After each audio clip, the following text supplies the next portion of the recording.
Here I stand, light-footed, at the edge of the world, unchained, untethered, the soles of my feet barely touching the ground. Gravity's become cloudy now.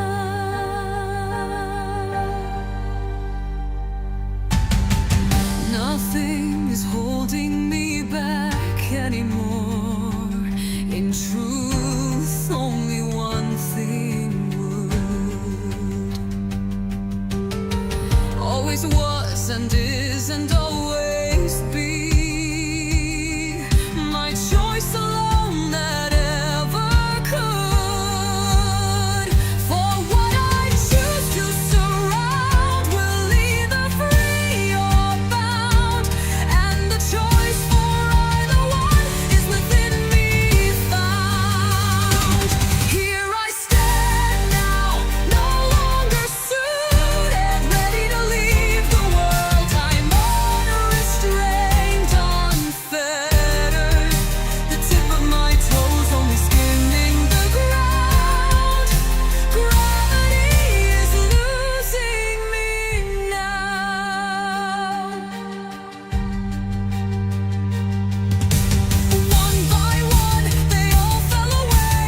Everyone and everything for that season it seemed. The tragic hero was I, with every scene just suffering. My hands were scorched and my feet set afire by who and what I held and where I once stood. But I breathed my last sigh, raised my gaze to the sky. I ascend now within to my good. Here I am now, light-hearted, no longer part of the world. I'm reclaimed, reconnected. The sight of the ground can no longer be found. Gravity has no claim on me. Gravity, imaginary. Here I am, light-hearted, no longer part of the world.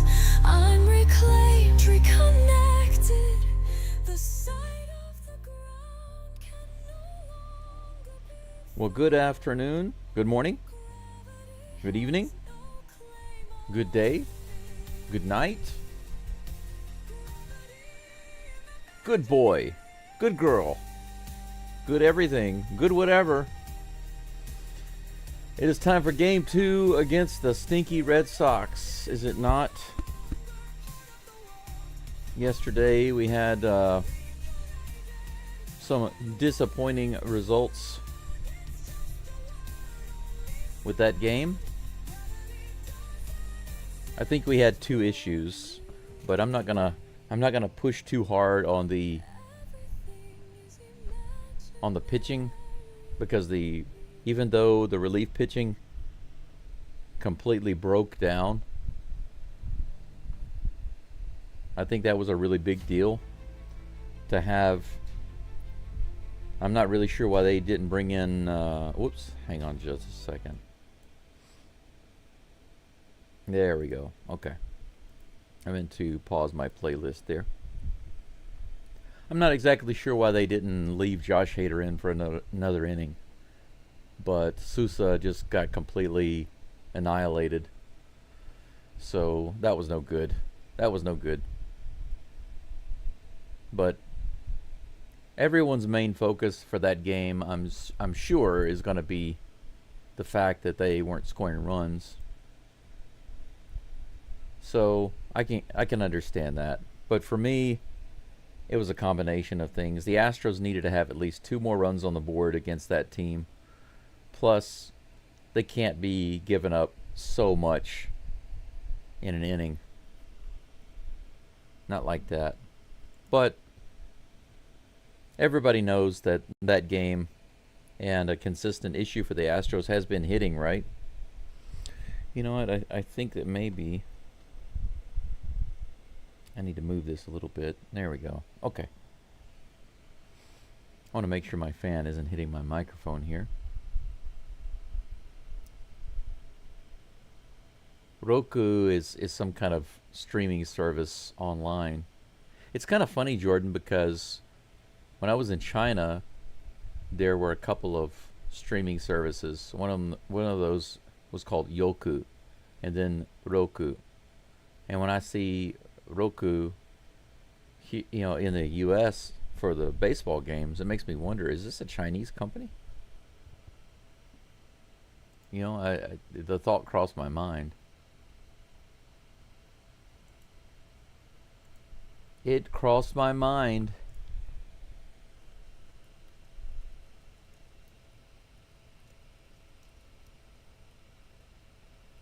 Let's take a quick look at the lineup. I wanted to look up a couple of things. Altuve is playing second base today, and he's leading it off first for the Astros. Sanchez batting second, coming in behind him, playing left field.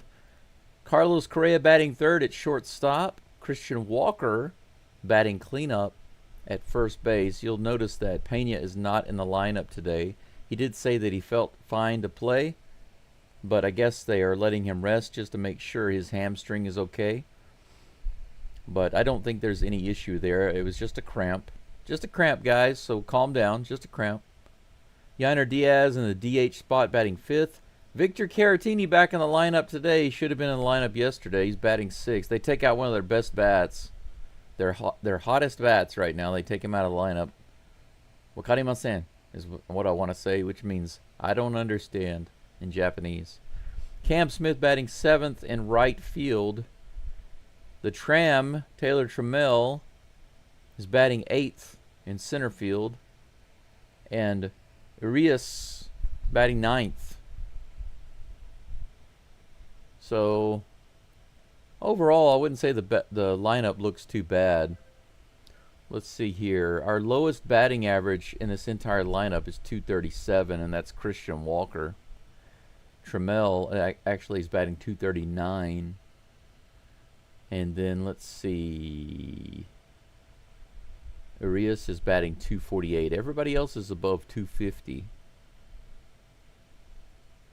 Cam Smith at 256. Caratini 257. Caratini's dropped down a little bit recently. Let's see. Diaz batting 252. Correa 264. Sanchez 259. And Altuve has got the highest at 281.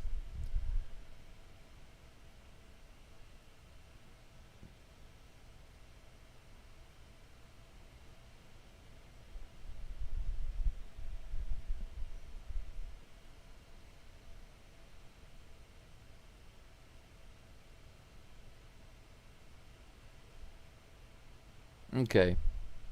Yeah, I just looked up the information about Roku. Apparently it's an American company, but they have devices, streaming devices and stuff like that. And they are manufactured in China, but they are not affiliated with the Roku company in China.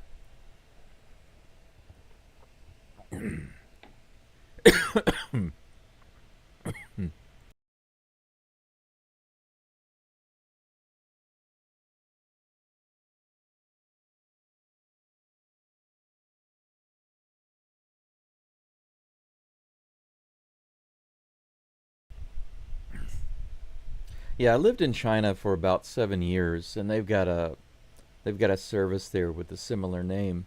That's why I was confused about it.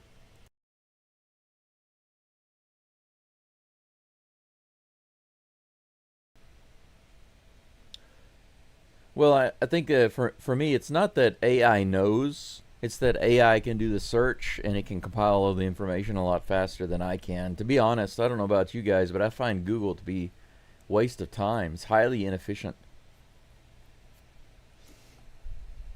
Google just gives you stuff that it wants you to see. It's not a search engine anymore. It force feeds you what it wants you to see. And all of the companies and the sponsored ads and all of that kind of stuff, it's giving you that garbage. And I'm not interested in any of those things. I remember a long time ago when I used to actually find what I was looking for. I used to have websites, and I was focused on building keywords and long tail keywords and all of these things, and putting up articles on my website to attract better clicks and get better rankings in Google.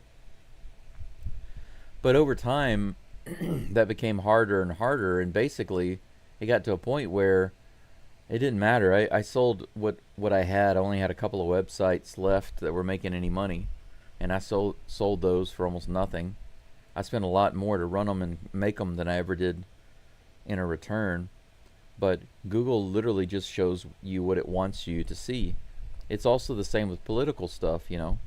You do a search for certain candidates, they will send you results that are skewed. And but at least with AI, if I use AI to search the internet, then it can actually spend all that time looking for the information and verifying it and finding it and then compile it for me, and then I don't have to waste my life scouring Google's nonsense, right? Fenway Park.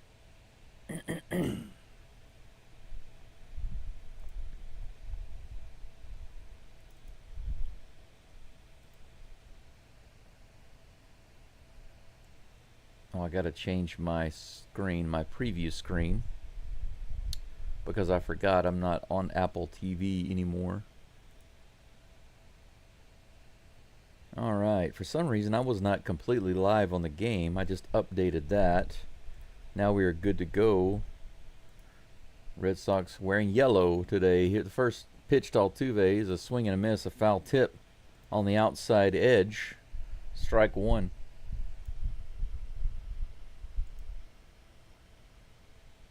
Here's the next pitch. Grounded to the shortstop. Fires over to first. It was a chopper, but Altuve was not able to beat it out. So Altuve is the first out in the first inning. I use ChatGPT, Jordan. I just need ChatGPT for too many things. I use it to help create my graphics. I use it to do deep research. I use it to edit. Here's a pitch. Sanchez is at the plate, swing and a miss for strike one.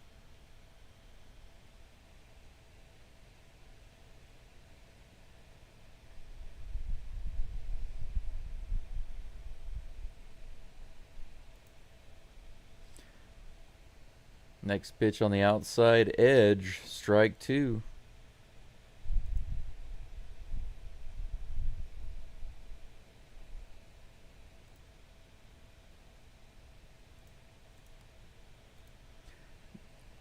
Line drive straight to the second baseman.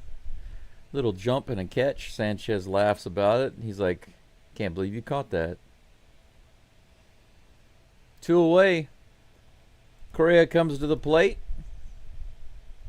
And the boos start. Boo, boo. Why are they booing Correa? Here comes the pitch. Right in the middle of the plate. 94 miles an hour. Walker Buehler on the mound today for the Dirty Red Sox. Here comes the next pitch. Low and outside, ball one. The count is even. 2 outs, nobody on here in the first inning, top of the first. 2 p.m. in Colorado. Welcome in, Gregory. Good to see you. Here's the pitch. Below the zone. Let's hope we have a better umpire today than yesterday. That definitely didn't help the Astros. And a game where you're losing essentially by 1 or winning by 1. It's a really big deal when the umpire can't call the strikes correctly. Just a little outside. That was a nice call. Ball 3. Good take. Yeah, go for the Rangers. I can't believe that they lost the game in the bottom of the 9th. Did you guys see that? They were winning by 1 run, and they gave up a home run. They gave up a 2-run homer in the bottom of the 9th. That's crazy. 86 low and away, swing and a miss.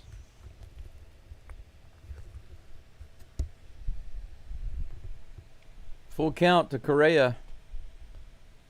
Here comes the toss. Ball 4. Good take. That was a good at bat.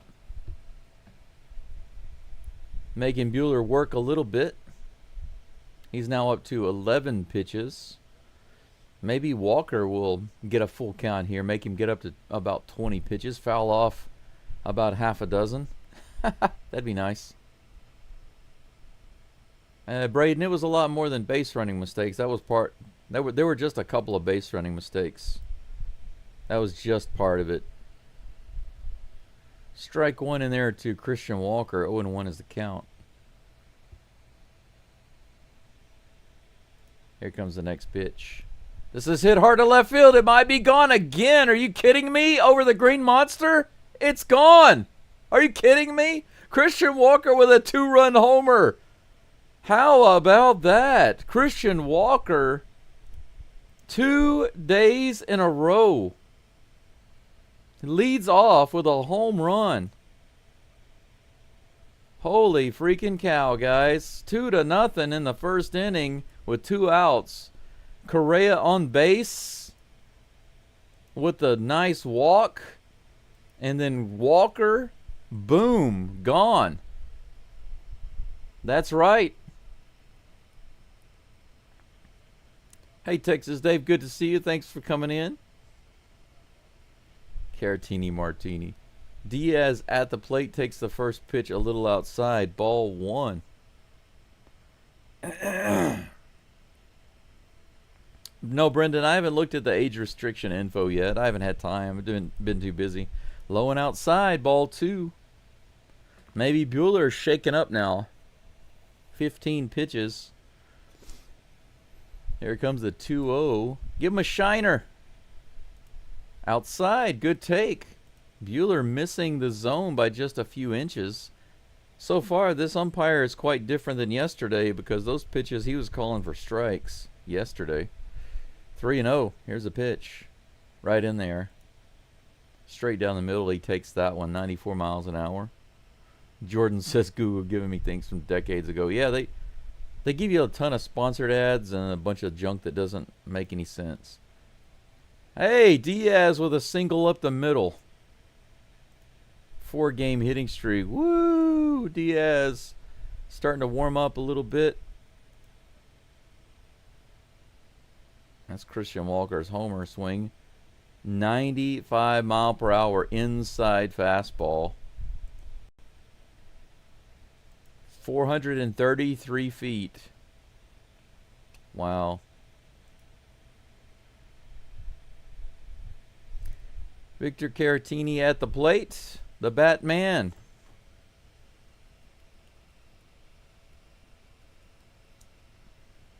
There we go. First pitch on the way to Caratini. Right in the bottom of the zone. Little knuckle curve for strike 1.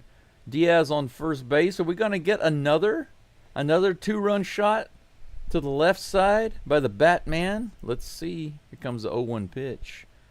He rips it down the line into right field. Diaz should be able to go to third. Here's the throw. No, he does not. I guess it got out there too fast. Caratini rips it into right field. Another hit. Astros having batting practice suddenly. Pitching coach is going to come out to the mound and have a little mini meeting. Crank it up. Cam Smith is next at the plate. Buehler's up to 20 pitches now, just like I was hoping. Crank up that pitching count. That's a lot of yellow. A little hard on the eyes, I think.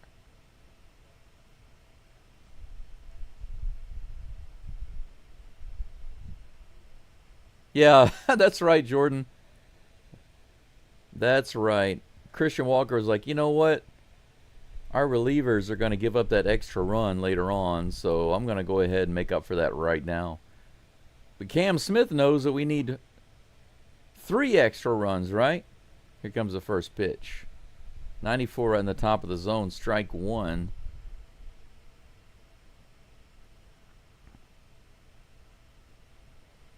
ChatGPT now has a deep search tool, Jordan. You can use it around 25 times within a 30-day frame. Is really amazing stuff. 87 below the zone, 1-1. It will browse the internet and search for, The other day it did a search for me and did some research, and it took almost 45 minutes, and it compiled a ton of information. It was amazing. Here's the pitch. Below the zone again, 2-1. Runners on first and second. Caratini on first. Diaz on second.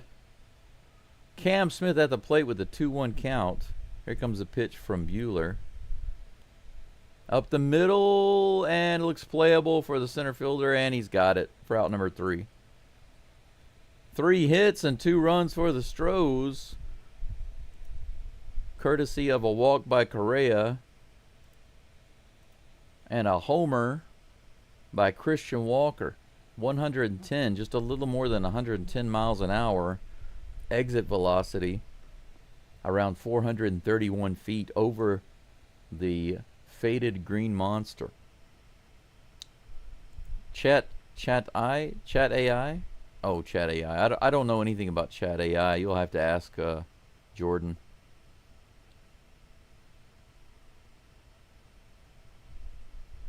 I will say, Willard, I won't say that the Astros got screwed out of the entire game by 1 call. But if you were to say that the Astros got screwed out of the game because of multiple bad calls, then I'd agree with that. Because it wasn't just 1 call, it was many. There were many.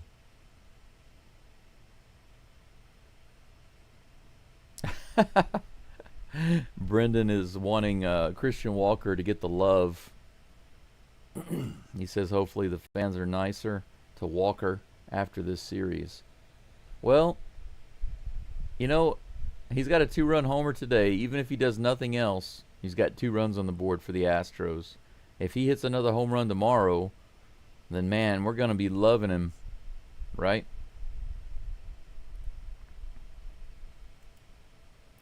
Have you seen Microsoft Copilot? It turns pictures into anime and such. I haven't looked at it, but I can take images and turn them into caricatures and pictures on using ChatGPT. Now Sora is the ChatGPT video, and I can use that, but I can't. It doesn't allow me to use likenesses of people. I have to have actual permission to use any likenesses of people. But I can make caricatures. I mean, you guys know that. You see on my channel that I get anime caricatures of the players. ChatGPT does that for me. But there is a Chinese tool that I've been using for a while. I can actually upload a face, and then it uses that as a reference to make videos, realistic looking videos. And that is amazing stuff. But I don't have a regular use for it right now, so I'm not paying for it. This is hit hard to left field, and it's off the top of the wall. He's headed to second base. Here's the throw. That's going to be a double right off the bat.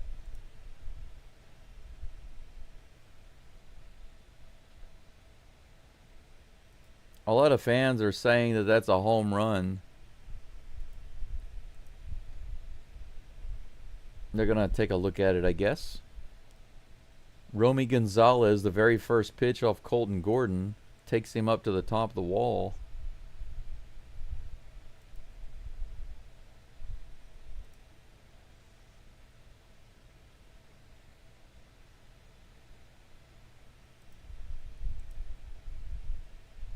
They gave it the home run call.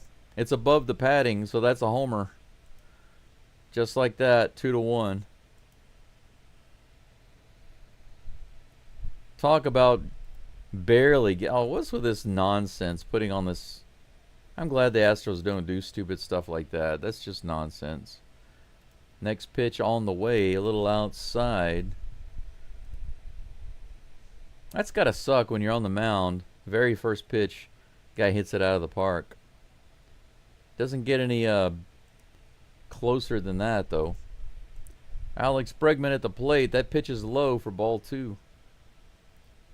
See him using the Marucci bats, the Louisiana bats. Here comes the next toss. A little inside, ball 3. Man, this umpire's calling it tight. He's calling a tight zone. It's fine with me so far. Here comes the toss. 92 on the inside, hit straight up. Is it going to be playable? No, Caratini can't get back there. 3 balls and 1 strike. Man, hey, I'll give Bregman credit. 3 balls and no strikes. He was expecting a pitch down the middle. He went after it. It was right on the inside corner, and he fouled it off. But I don't see many hitters do that. I used to do that. Who's pitching? It's on the screen. Colton Gordon for the Astros.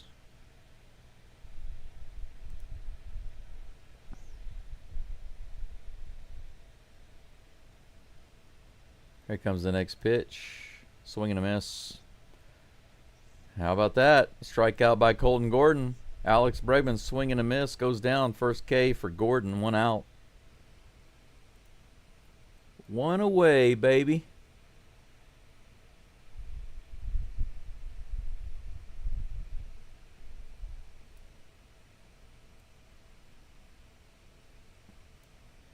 Here's the next pitch. I need to adjust my screen here. I need to move this around just... There we go. That's better. Too difficult to see that stuff on the screen. Had to enlarge it a little bit. 93 way inside. 2 balls and no strikes to Roman Anthony. 1 away, nobody on. 2-1 Astros after that solo homer. Here's the pitch. Outside. 3-0. Pena's not hurt. They're resting him. He had a hamstring cramp. Here's the pitch. Woo, barely on that inside edge. Strike 1, 3-1.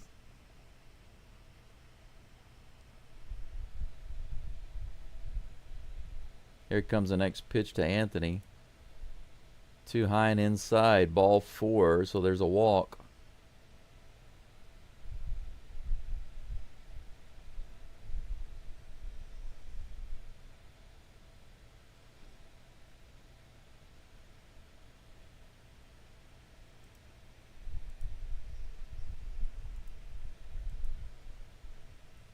Come on, Gordon. We need you today, bro. We need you.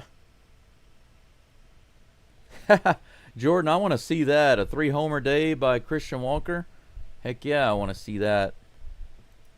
Trevor, no, that's Rob Refsnyder.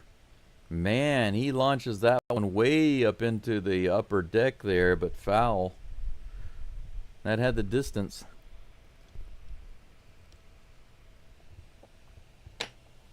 What in the world is this hung on? Okay, I see.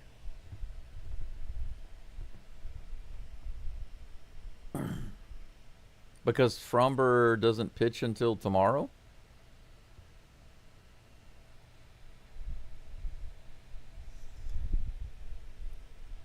Here comes the next pitch. Fouls it off.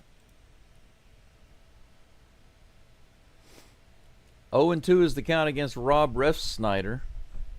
Runner on first. 1 hit and 1 walk for the Red Sox in this inning. The Red Sox, strangely enough, who don't wear red at all anymore. 0-2 pitch. Here it comes. Fouls it off. 91 in the top of the zone.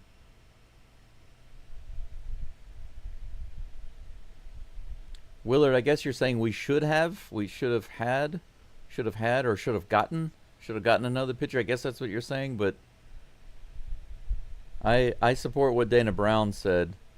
They've got a lot of guys coming back, a lot of pitchers coming back, and they didn't feel that it was necessary to overspend. The prices were too high on what they were getting, and they felt like that was not what they needed to focus on. I support that. 1 ball, 2 strikes to Refsnyder. Double play ball would be nice. Here's the pitch. Swing and a miss. Strikeout is next as best. 2 strikeouts for Colton Gordon. Nice swing there. Are we going to get a replay? Yeah, a little replay. I want to see a close-up, though. 82-mile-per-hour Swiffer. Here it comes. Yeah, there we go. Sit down, boy. Trevor Story at the plate, and he's about to have his story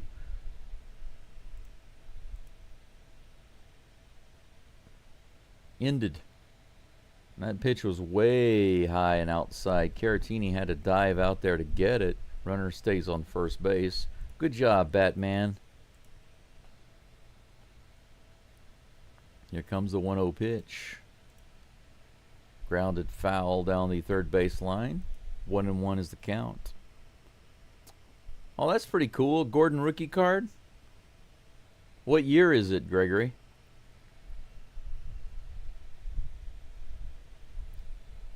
$66 people following along, 69, and only 25 likes. A little lazy with the live stream likes. Hook me up. Thank you very much. Ooh, nice. 92 miles an hour on the inside edge. Strike 2. 1 ball, 2 strikes with 2 outs.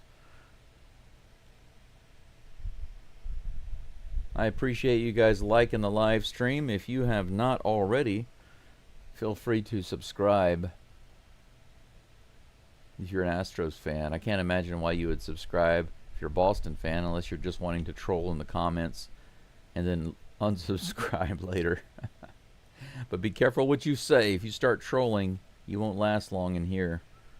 Here comes the 1-2 pitch. No, he goes over to first base. The runner's back. And the crowd boos. Boo, boo. How dare you throw to first base. Boo. Crusader tops. Gotcha. Okay. 2024? Pretty new. He hasn't been around long, right? 93 in the zone. Fouled off. The count stays 1-2. Top of the second, guys and gals. Colton Gordon on the mound at 21 pitches. Not a bad amount, is it? I'm sorry, bottom of the first. Why did I say top of the second? Why did I say that? There's the pitch. Oh, did he hit him? Got him on the foot. On the 1-2 count, Gordon hits Story in the foot. He's going to go to first base. Now we have 2 runners on with 2 outs. Did it even hit him?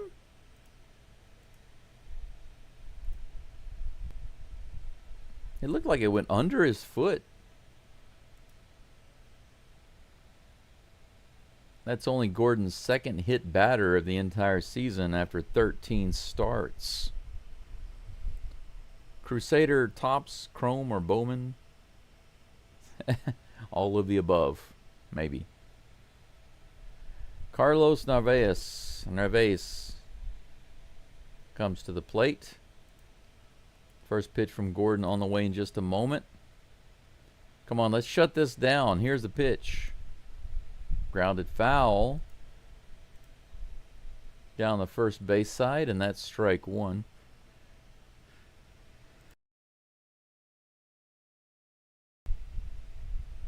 Started him off with the Swiffer.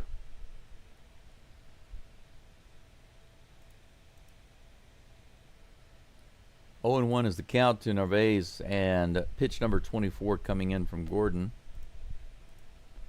Right in there, fouled off again. 0-2. Let's see if he can work out this at bat without hitting the batter. There are actually 2 guys on base without hits. The first one walked. The second one got hit. Here's the 0-2 pitch. In the dirt. Did he go? No. He did not go around. 1 ball, 2 strikes. So we're back in the same exact situation we were with the last batter before he got hit. 1-2. Come on, Colton 45. Show us a little something amazing. Here comes the 1-2 pitch. This is hit high in the air. Should be playable. Caratini and Arias are over there, but it's out of play. Just barely out of play. Foul territory. It looked like they had a little trouble getting to it at first because of the sun, but then it was just a few rows back. Neves gets lucky. We'll have another 1-2 count. You can see how windy it is there today. It's often windy there anyway. 100 Bagwell cards. Man, that makes my Glenn Davis collection look so bad. But then again, when I was a kid, my family was so poor. I was lucky to have what I did. Here's the pitch. In the dirt outside, 2-2. Heck, I had to borrow money. It was only $5, but I had to borrow money from my youth minister to buy the Glenn Davis rookie card. At the time, it was only $5. Little meeting on the mound here. They're discussing the situation. Are they talking about Pokemon? I don't know. That's the first thing that always comes to my mind. Whenever they have a meeting on the mound, discussing Pokemon.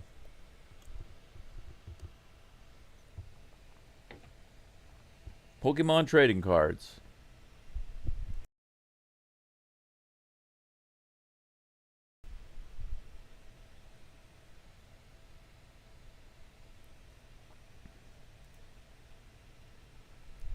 Two balls, 2 strikes, 2 runners on first and second.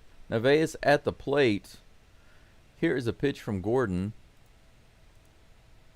Ooh, too far inside. 3-2.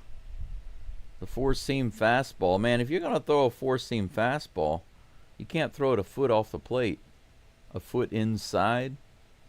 You got to make it a little more competitive than that. Here comes the next toss. There we go.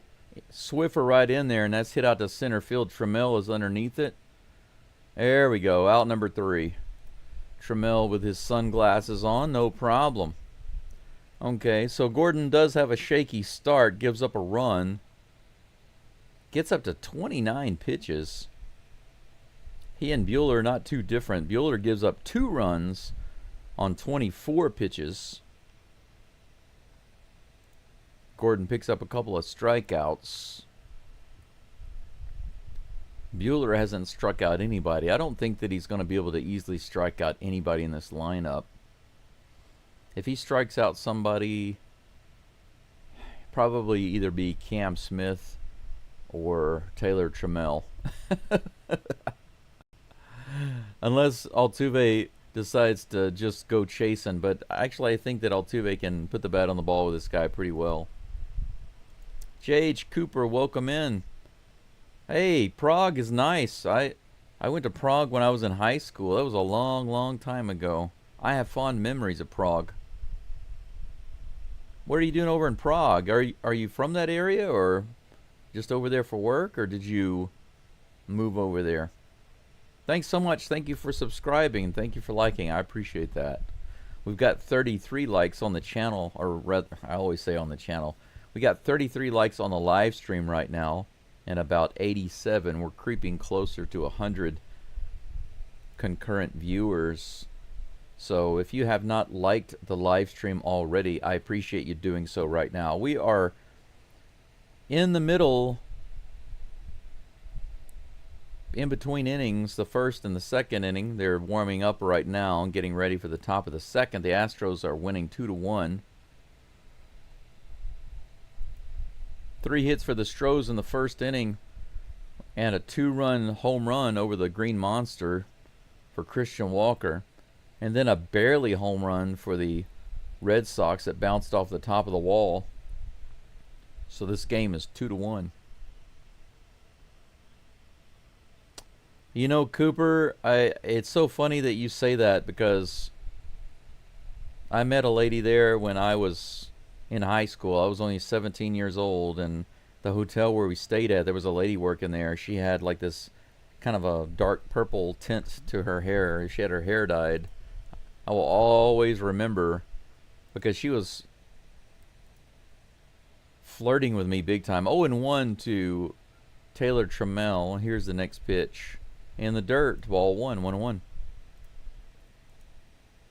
But my teacher, I had 2 teachers with me, and one of my teachers noticed that she was doing that, and I thought it was my imagination at first. And he goes, no, she's really trying to find a husband. 89 miles an hour, low and inside. 2 balls and 1 strike to the Tram. Come on, the Tram needs to leave the station, baby. It's been in the station for a while now. Let's take it out for a spin. Knuckle curve misses low and inside, 3-1. Jordan, I wish I had left. I wish I had left a long time ago when I was in high school. I should have gone abroad to study and everything, but, you know. Trammell does leave the station. How about that? The Tram exits and goes to its first stop at first base on that single to right field. We're cooking with gas again. Astros keep hitting. That's 4 hits for the Stros. We got a base runner on with no outs. Ramon Urias. Urias comes to the plate. Mr. Goatee. 30th pitch for Buehler on the way. Hey, look at that. Very first pitch. He goes after it and hits it into left field. Me likey. Me likey. Tommy likey. Tommy wants swingy. Well, you got that swingy. You got a swingy and a hitty. All right. We've got 2 runners on. Back-to-back singles. The Tram and Urias. Runners on first and second, and up comes my hero, Jose Altuve, with 2 runners on. How awesome would it be for him to put one over the green monster? Man, he can do it too. Here comes the pitch. He fouls off the first pitch, 86 miles an hour in the bottom of the zone. Heck yeah, let's go. Cooking with grease. Cooking with grease. Bacon grease. I'm cooking with a lot of bacon grease. Bacon fat.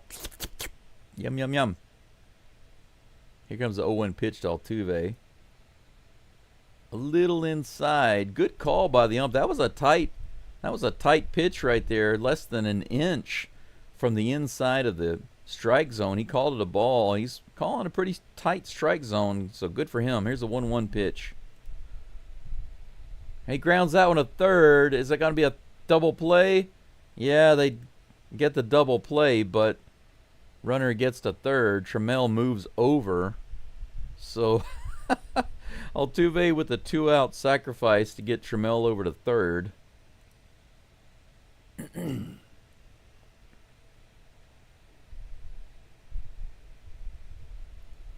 That brings up Sanchez. Jesus Sanchez. Drive him in. Just 1 hit. We'll get another run. Here's the pitch. Outside. Good take on the knuckle curve. Low and outside. 1 ball, no strikes. 2 outs. The Tram on third. Let's bring him back to the station. Here's the pitch. Ooh, swing and a miss. A nice whiff on that inside 91-mile-per-hour slider. Hey, Gregory Yag using the new emoji. I got the Jeremy Pena flash emoji to welcome him back. 94 miles an hour fouled off for strike 2. 1-2 is the count. I was just waiting for Jeremy Pena to come back so I could add the new emoji.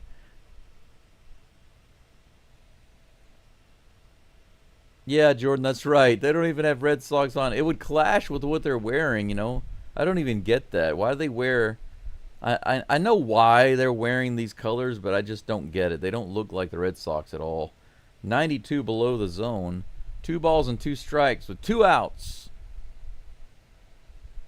The Tram has made the rounds, but he needs to come back to the station, Sanchez. Let's bring him back to the station. Here comes the 2-2 pitch. Grounded foul down the first base line. The count remains 2-2. Yeah, you're right, Cooper. It is a tight zone today. That's good. I don't mind that at all. The Yellow Jackets. That's right, Jordan. Astros playing a minor league team today. Actually, we played a team. When I was on the Grasshoppers as a kid, we played a team called the Yellow Jackets. Here's the pitch, the 2-2. Grounded down the first baseline, and it's going to be an easy ground out. Second baseman grabs it and fires over to first. Unfortunately, Trammell is stranded on third base. The tram breaks down at third. They're not able to bring him back to the station. Man, what a disappointment there. We started off with 2 hits. And even with a double play, we get a guy over to third. We still can't get him in.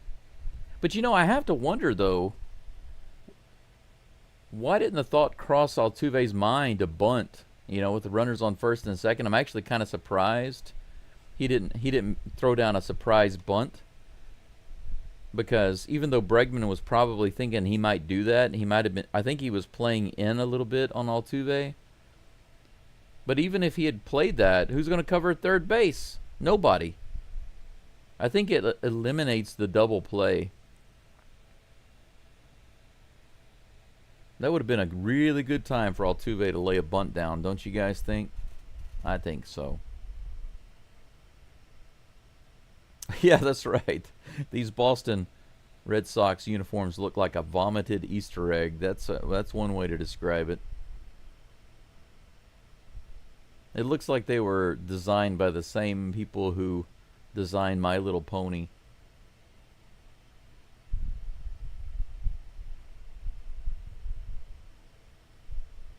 Mr. Page says Walker had 3 home runs in July, already has 2 in August. I still refuse to turn on the guy. Well, there are a lot of people that are like that. If you go all the way back to the beginning of the year, when I first started doing the live streams for this season, I said several times, I really, really want to believe in Christian Walker. I really want him to have a breakout year. He's never had an amazing year. He's a solid bench player, but he's not great. You know, he is the epitome of really, really so-so. You know, he's not the best glove, but he's a good glove. He's not the best hitter, but he's decent. Overall, he's your typical average baseball player. But I'd like for him to have a breakout year. I still think that. I still want that. This is hit out to center field. Trammell puts it away for out number 1. Jaron Duran goes down pretty quickly. Ceddanne Rafaela comes to the plate. Abraham Toro on deck.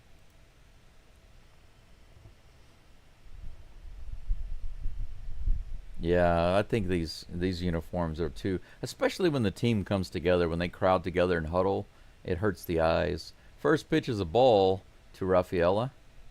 Here comes the next pitch. A little outside, ball 2. They lost a paintball fight. That's funny. Here's the 2-0 pitch.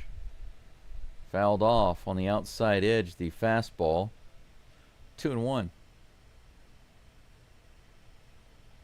Well, everybody's better than Abreu, right? We're not talking about Brian Abreu. We're talking about Jose Abreu. But yeah, Jose Abreu, everyone is better than that. But then again, they should have expected that, you know. He was in decline. You know, look at his age and the amount of money that they gave him. I think they learned their lesson with that deal. 2 balls and 2 strikes with that foul.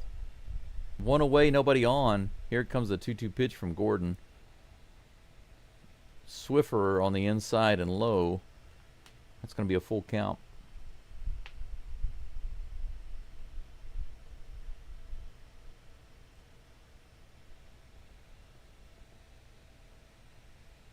Here comes the full count. Oh, look at that. Way outside on the four-seam fastball, and he kind of went after it with a half swing. Foul tip caught by Caratini. How about that? A little bit of a chase. Boom.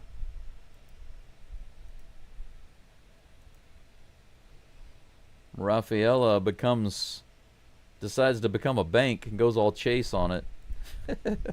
Here's the next pitch. Little inside to Abraham Toro. 1 ball, no strikes, 2 outs, nobody on.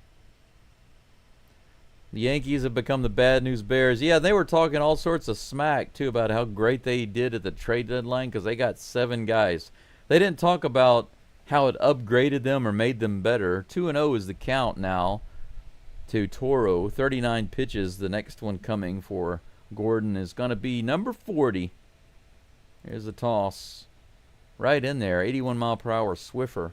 Good toss. 2-1 is the count. But the Yankees didn't actually improve their situation with those guys. They just kept themselves where they're at. Grounded to shortstop. Correa fires over. There we go. So since Pena's resting today, in case you guys didn't know it, Correa is on shortstop. Arias is at third base. For those of you who didn't catch the lineup earlier today, that is where it stands.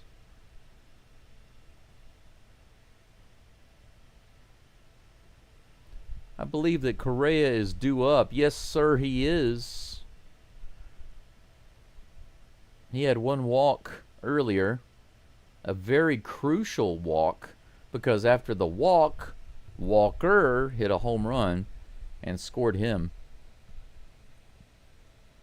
So here in the bottom of the, the top of the third, we got Correa, Walker, and Diaz due up. Their last at bat, walk, homer, single.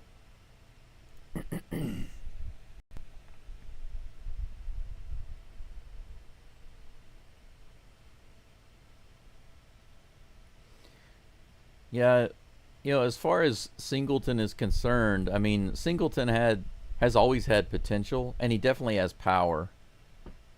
But the issue with Singleton is that he's just been inconsistent. But he's always been that guy, you just can't. He's not good enough to stay in the lineup and stay in the majors, but at the same time, he's not bad enough to completely go away. He's always kind of teetering on the edge, going back and forth. You know what I'm saying? Walker is solid enough to remain in the MLB, but he's not the kind of guy that can typically stay with a franchise for long term. He'll get moved around as he's needed. Swing and a miss by Correa on that slider. 0-1 is the count.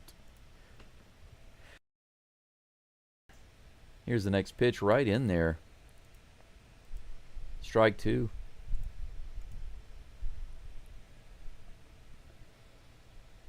Here comes the 0-2 pitch. Outside and low. Ball 1-2.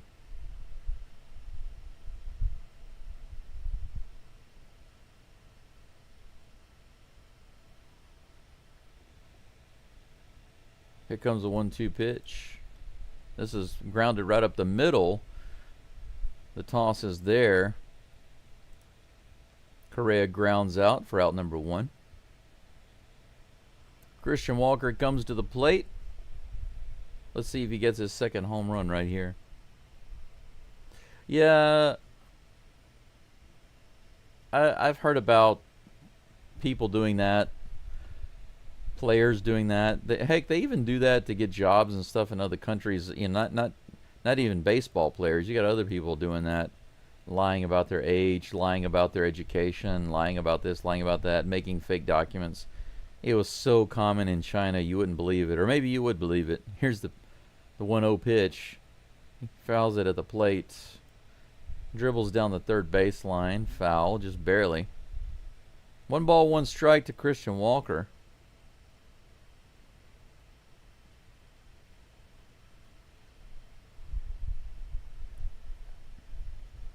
Yeah, Brendan, I don't want to get to extra innings. I want the Astros to put up 5, 6, 7, 8 or more runs. Let's just have a nice solid win today. Nice solid win. 1 out, 1 ball, 1 strike. There's Pena, by the way, hanging out over there with Dubon and Altuve. Here comes the pitch, the 1-1 outside. 2-1. Cooper, I do every single Astro game that I can. I haven't missed a game in a while. Here's the 2-1 pitch, low and outside. 3-1 to Walker.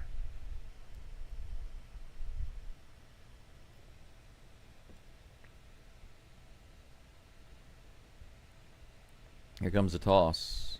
This is hit up the middle. Look at that. Another rocket hit for Christian Walker. That's a line drive single right up the middle.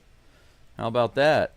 2 for 2 today with a homer and a single for Christian Walker. We have a 1-out base runner. I appreciate you sending the link, spreading the love. Have money, money, money. That's right, Braden. That's money.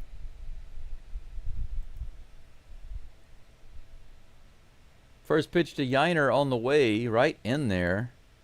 94 miles an hour, strike one.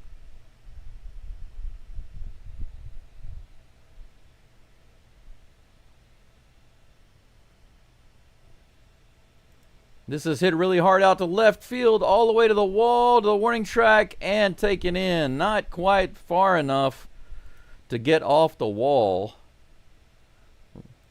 Yiner gives it a ride. Walker has to go back to first base. Man. Just based on the sound of the bat in my headphones, it sounded like he didn't quite get it on the sweet spot of the bat. There's nothing but muscle on that one. If he'd gotten it on the sweet part of the bat, that would have been gone. Caratini, who has himself a nice rip single today, he comes to the plate. Come on, Batman. Here's the pitch. Another one into right field. Look at that. Is Walker going to go to third? Nope. He's going to be held up at second base. Once again, another hit. That's 7 freaking hits for the Astros today. How about that? 7 hits. Runners on first and second. Runners on first and second with 2 outs. Man, the Astros having some nice success at the plate. We're getting close to 7 hits, but we need more than 2 runs. Come on, Cam. Crank it up. Crank it up, Cam. Here's the pitch. He fouls that first pitch off at the plate for strike one. I really can't wait to get things set up in my other room. Yeah, Abel, welcome in. Thanks for coming back. Good to see you again. Here's the pitch. Fouls it off again. 0-2 is the count against Cam. Come on, Cam, cram it.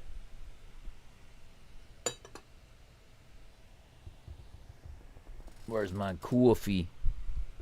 There's my coffee. 0-2 pitch on the way. He hits this one to right field, and he's having a little trouble in the sun. He finally is able to find it and put it away. Unfortunately, it was close. But that's going to be out number 3. The Astros get a couple of hits, but a little too late.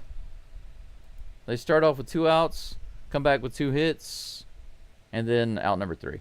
7 hits total for the Astros in the first 3 innings. Only 2 runs on the board, thanks to Walker's homer.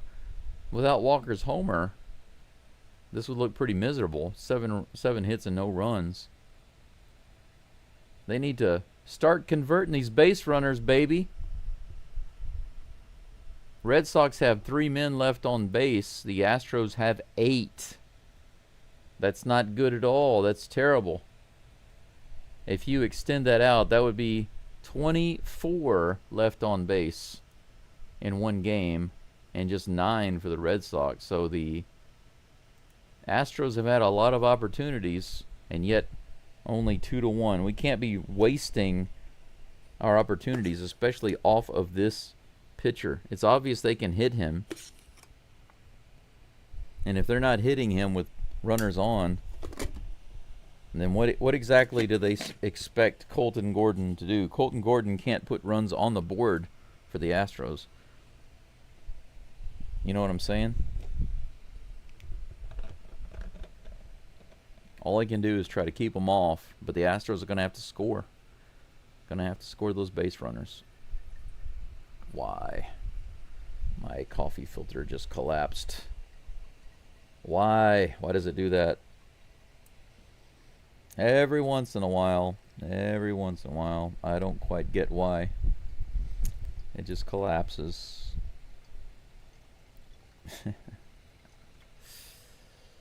Oh, man. There we go. All right. Colton Gordon back up on the mound with 41 pitches under his belt already.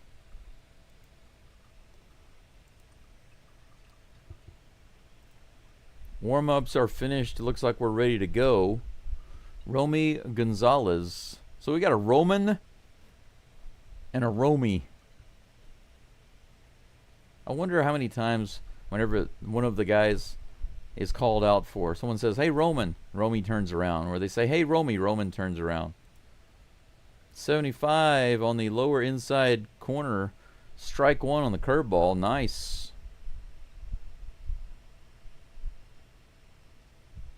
Here comes the next pitch. Below the zone there. 1 strike to Gonzalez. Well, Abel, the Astros not hitting very well with runners in scoring position. That bounces into the right field stands. Gonzalez hit a home run earlier off the top of the monster, and that one is a bouncer over the wall in right field. He has a ground rule double, so they have a leadoff base runner on second base.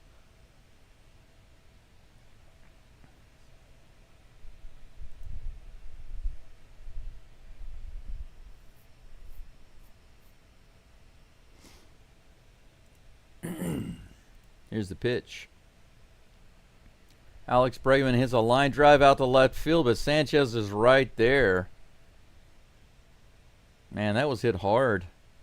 But right at Sanchez on the very first pitch. Bregman goes down on the line drive. One away.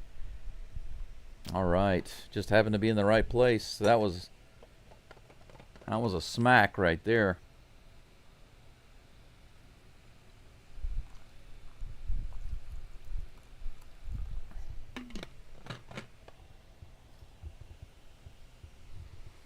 Next batter is Roman Anthony.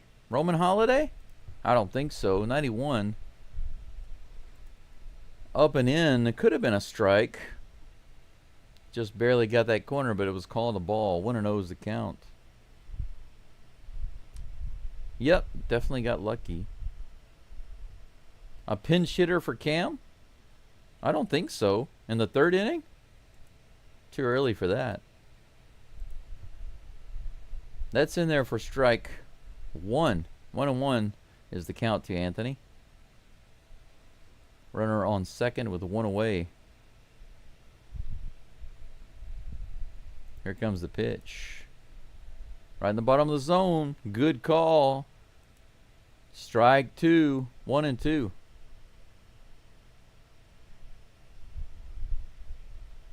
I'm not sure what you mean by, do I have any other H-Town teams?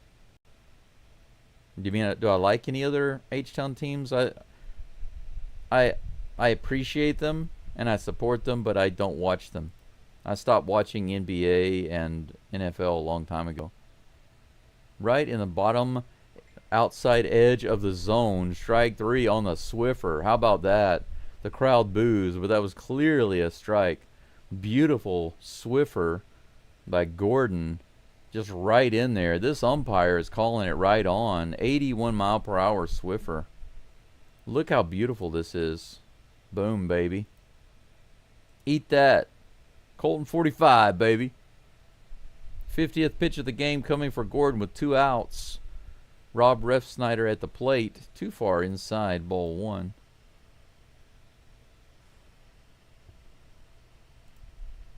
I'm going to end the poll right there and see what you guys... no, nobody chose JP France. I'm not surprised.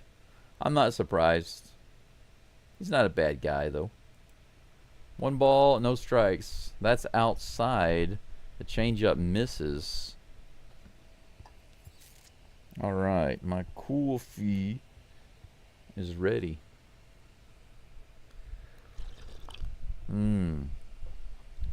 Super yummy. 2 balls, no strikes. Here comes the toss. Refsnyder hits that out to right field. Is it going to get down? He's not going to be able to get to it. It's going to score a run. RBI single. The game is tied 2-2.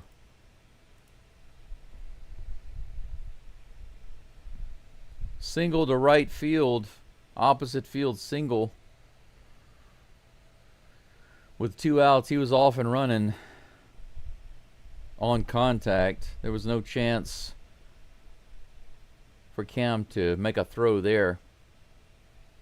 3 hits now for the Red Sox, and we're tied at 2 with Trevor Story at the plate. He hits this one high and out of play. Fouls it off for strike 1. Most of you guys said Javier. I'm surprised. I know there's a lot of love for Arrighetti, but I'm kind of surprised to see Javier over Arrighetti. Here's the pitch. Up and in, ball 1. The count is even.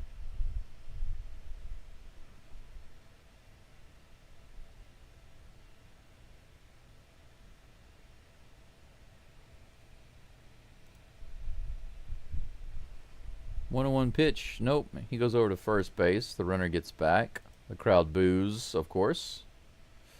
Of course. See, this is the situation where the Astros left on base really comes into play. The Red Sox have actually moved their base runners in at a higher rate. 92 above the zone. 2-1 is the count. Right now, the Red Sox have 5 left on base. Astros have 8. Here comes the next pitch. That's hit hard. I think it's gone. Yeah, way up and over. Yeah, it's gone. 2-run homer. 4-2. Trevor Story crushes it over the left field wall. It went over and out of the park. It was out of the park. That was way over the wall. He completely launched on that pitch. Yeah, this is why you got to bring your runners in. That's why you can't leave them on base. It's because of stuff like that. This pitch, right over the plate. He just didn't put it where he wanted it.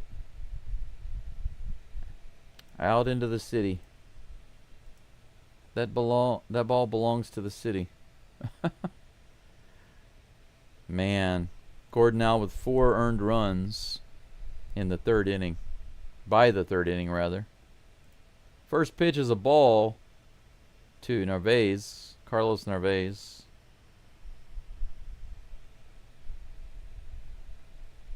Here comes the next pitch. Right in there, 91 in the top of the zone. Strike 1. I don't see him getting tired. I don't know where you're getting that from. It's early in the game. 58 pitches. 91 fouled off. 1 ball and 2 strikes.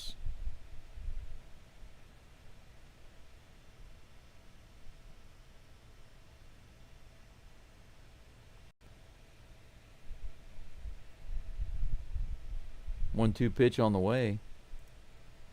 In the dirt. 2-2. Nobody on. 2 outs. Astros down by 2. Now this crowd is making like no noise at all. They were really loud a moment ago. Now they're making no noise. 93 on the outside edge. Fouled away.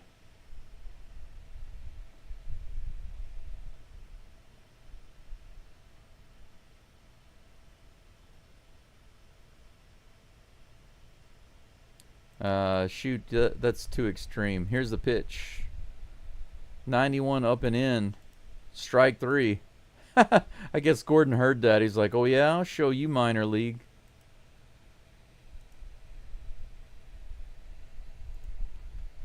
You're literally talking about a guy who was a rookie like a year ago. Come on. Don't be so extreme. All right, I'm going to go put on some more hot water because I'm going to need some more coffee really soon. A nice, really hot cup of coffee. I'll be right back, guys. At the end of 3, it is 4-2 Red Sox. 2 home runs by the Red Sox are the biggest difference in this game so far. A 2-run shot and a 1-run shot. Those together give the Red Sox the lead. Taylor Trammell will be up in just a moment, followed by Urias and Altuve. Be back in just a moment. Go Stros.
All right. Looks like I missed a couple of pitches to the Tram. 2 balls and 1 strike. Here comes the next pitch. Ooh, that was just a little below the zone, but called a strike. It's 2-2.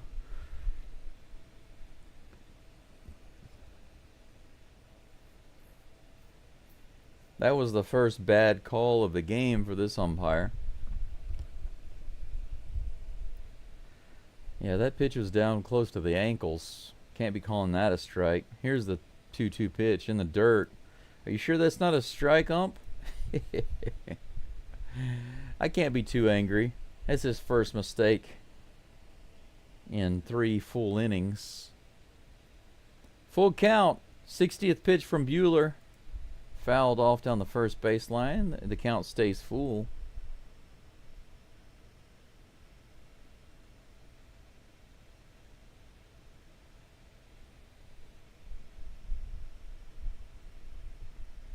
Here comes the next pitch. Outside, he holds up. Trammell is on base again with a walk. Nice job there. Trammell didn't swing at any garbage. And he got paid for it.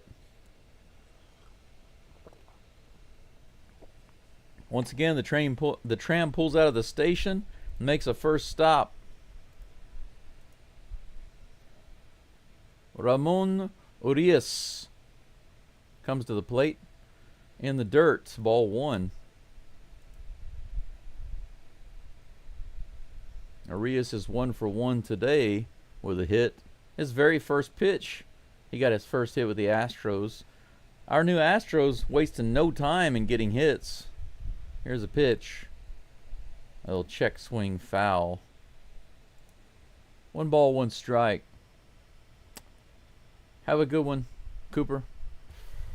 Let's see here. Okay.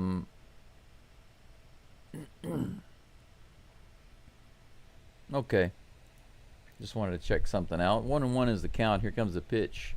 Urias hits this one to the left side. That's not going to be a double play, is it? And it is.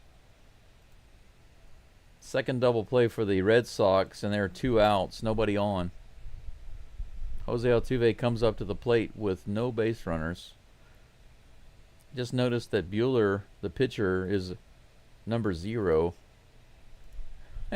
He's just a big 0. The crowd boos when they realize Altuve's at the plate.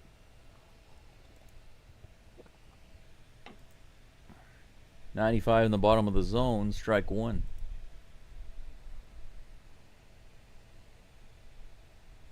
How about a nice solid hit to shut up this crowd?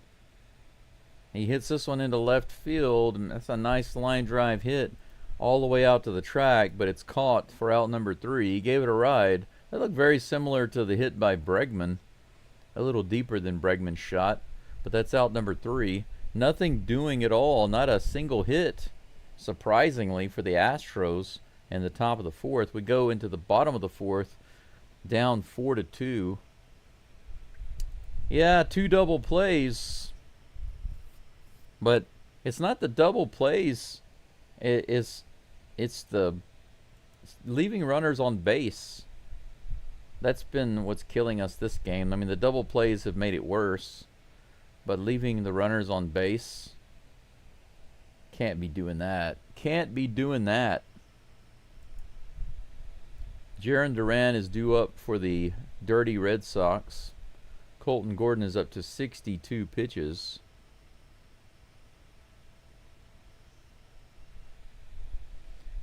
On the live stream, it seems we have about 80 people following along and 51 likes. If you have not liked the live stream, please do so now. I'd appreciate that.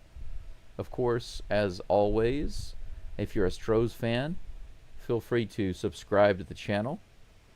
And if you know some friends or family who are Astros fans, I'd appreciate you sharing the channel.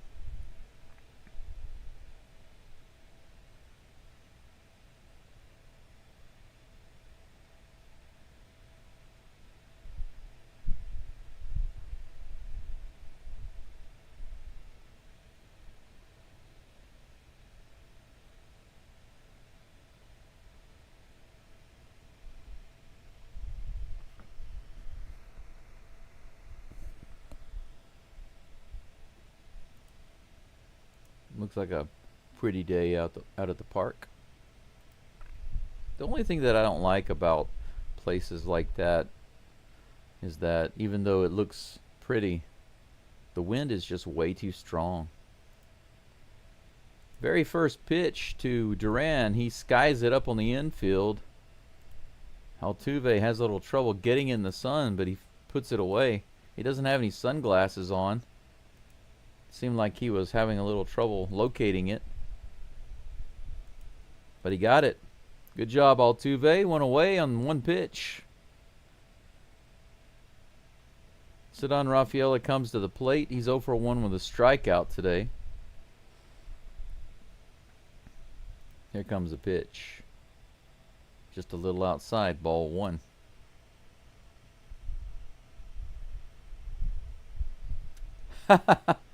You're right, Crispy. Walker's the only one with RBIs. That's a hit down the line, out into left field, almost all the way to the wall. Sanchez brings it in. That's going to be a double with 1 out for Rafaela.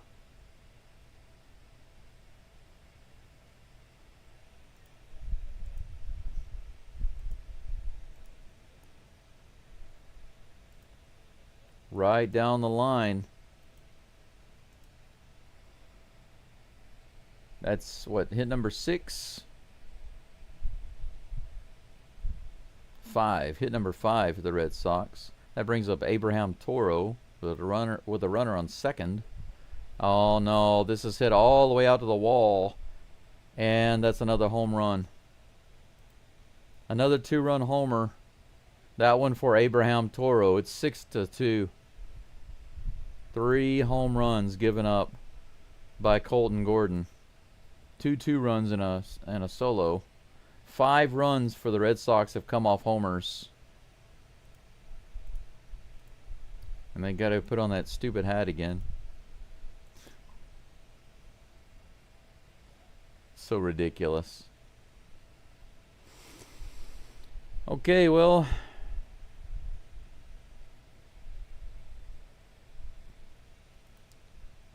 Red Sox are getting the big hits that the Astros aren't.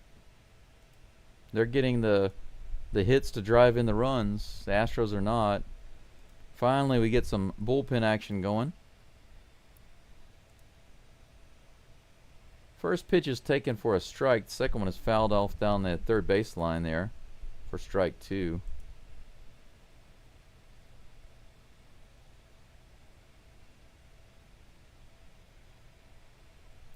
Here comes the next pitch. Low and inside, ball 1, 1-2.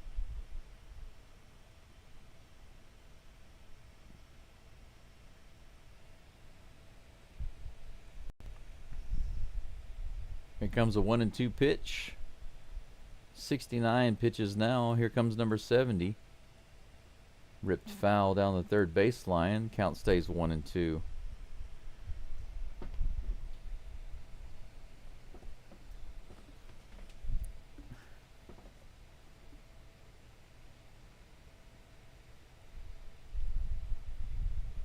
One ball and 2 strikes. Here's the pitch. A little outside. Little outside. 2-2.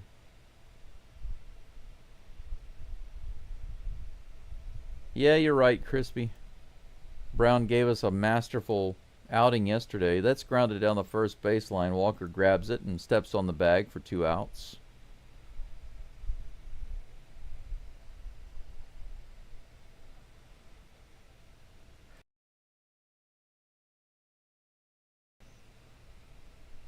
Alex Bregman comes to the plate. Struck out his first at bat, lined out his last at bat. First pitch is right in there, strike 1. 77-mile-per-hour curveball. Here comes the 0-1 pitch from Gordon. A little outside. Ball 1.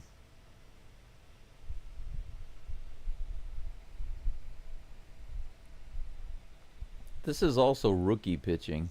This is rookie minor league pitching, basically. Here's the next one. Right on the outside edge. Strike 2. But you know, you really can't complain about how well Gordon's done considering what he was pushed into. Fouled off. The count remains 1-2. Gordon was like you could say a replacement for a replacement. We got guys coming in who are replacing other guys who are replacing other guys. It's ridiculous. Here's a pitch. Way outside and high. 2 balls and 2 strikes to Bregman.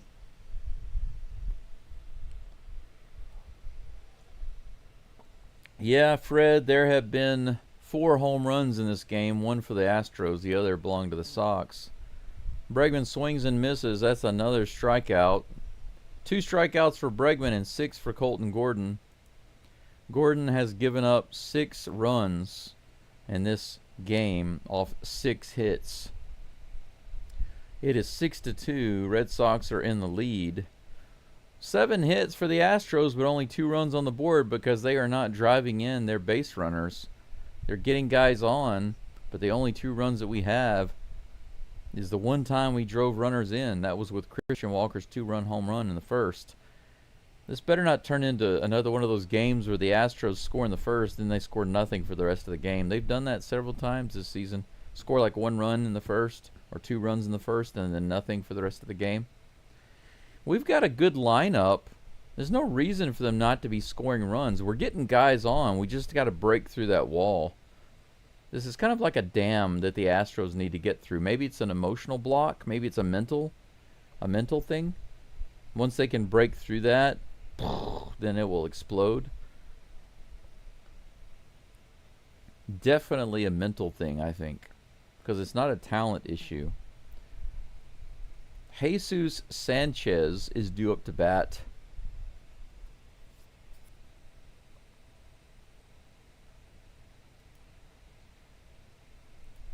In just a moment.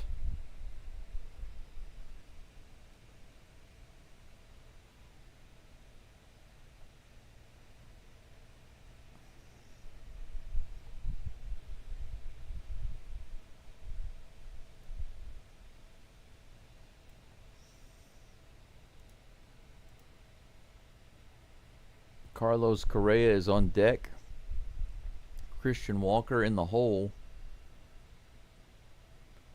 So we got some of our top of the batting order guys.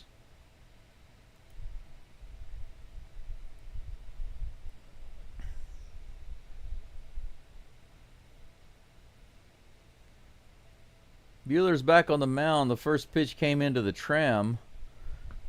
They were too busy showing some highlights of something else, but strike one. This is hit up the middle, bouncer, played by the shortstop. And Trammell is retired for the first time today. One ground out. No, I'm sorry, not Trammell. I'm still not used to seeing Sanchez on this team, guys. I'm not used to seeing Sanchez on the team yet. I'm sitting here thinking Trammell. That was Sanchez who grounded out. First pitch to Correa is a little outside for ball one. Got to get used to the new players. Wow, that one was below the zone. Another one too low. That's the second time the umpire has made that boo-boo. 1 ball, 1 strike to Correa. Here's the toss. Right in there for strike 2. That was a good pitch.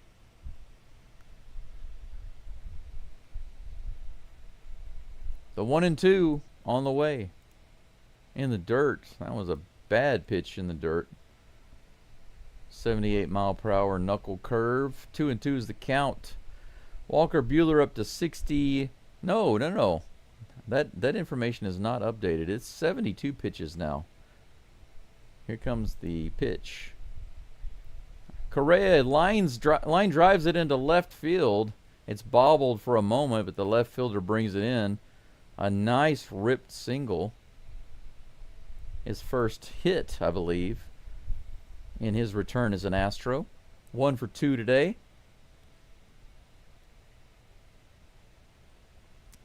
Christian Walker back at the plate. Is he going to be able to work that magic again? We need your big bat, mister, because nobody else is hitting the ball to score runs. Nobody else is hitting RBIs in this series so far. Here's a pitch. A little inside, ball 1.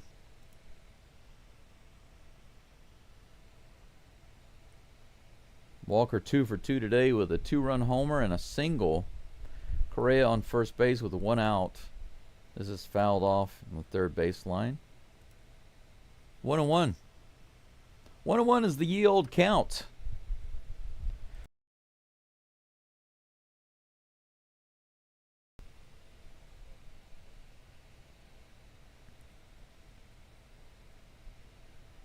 One ball, 1 strike. Here comes a pitch from Buehler.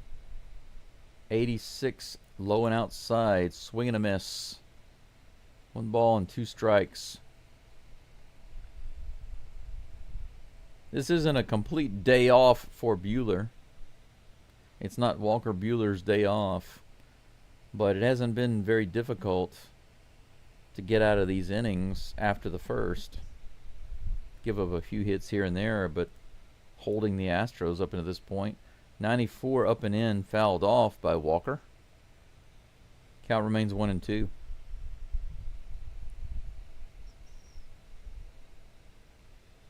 For those of you who are able, I appreciate you liking the live stream if you have not done so.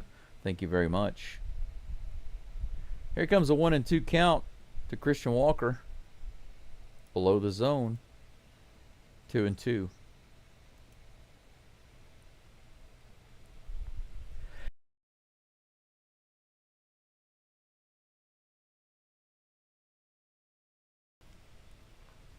Here's the next pitch.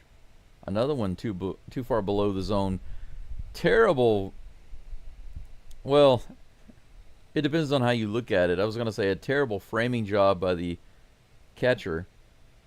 It was just a ridiculous framing job. That's what I should have said. Here's a 3-2 pitch. 91 right in there, but fouled back. The count remains full. Sometimes the catcher just tries to make something that's nothing into something. Try to turn nothing into something.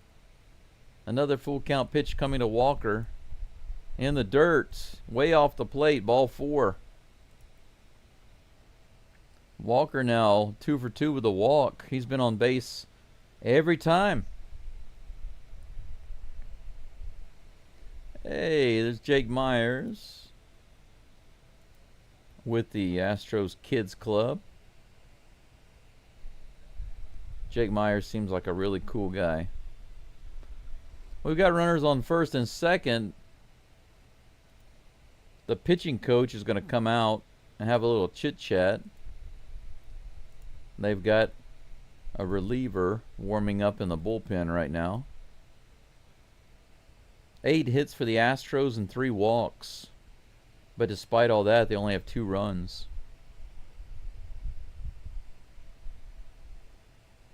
We've gotten 11 guys on base just between hits and walks. And the only 2 runs that have been brought in were from that 2-run homer by Christian Walker. Yainer Diaz comes to the plate. He did drive one all the way out to the warning track earlier. Here's the pitch. And the upper outer corner for strike 1. Yeah, Gregory, we're down a grand slam.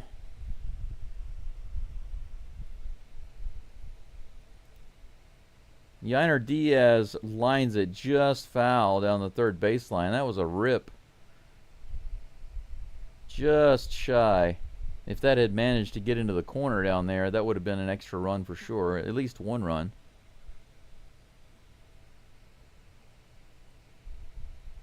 Oh and 2 is the count. I think Yainer can hit this guy, and it probably will be his last batter. Here comes the pitch. Yainer does hit it into right field. It's down for a hit. Correa goes to third. Is he going to come around? Walker goes to third base. They overthrow it. All right. 6-3. Walker headed over to third, and they threw it over there to try to get him, but the ball went way past the third baseman. Yainer Diaz once again, the opposite field king, baby. Oppo King. You can see here, look at this throw.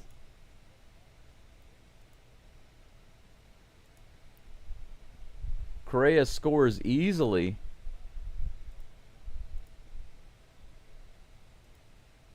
Where that ball came in, it was right basically into the back of Walker. Bregman couldn't catch it. Bregman was so focused on trying to catch it and make the tag, he didn't pay attention that Walker was in the path of the ball. So Bregman actually, I thought it was a bad throw, but actually it was Bregman misplaying it. So good job, Alex Bregman. Thank you for your little error there, your lack of awareness. The Astros are within 3 now, 6-3 with 9 hits.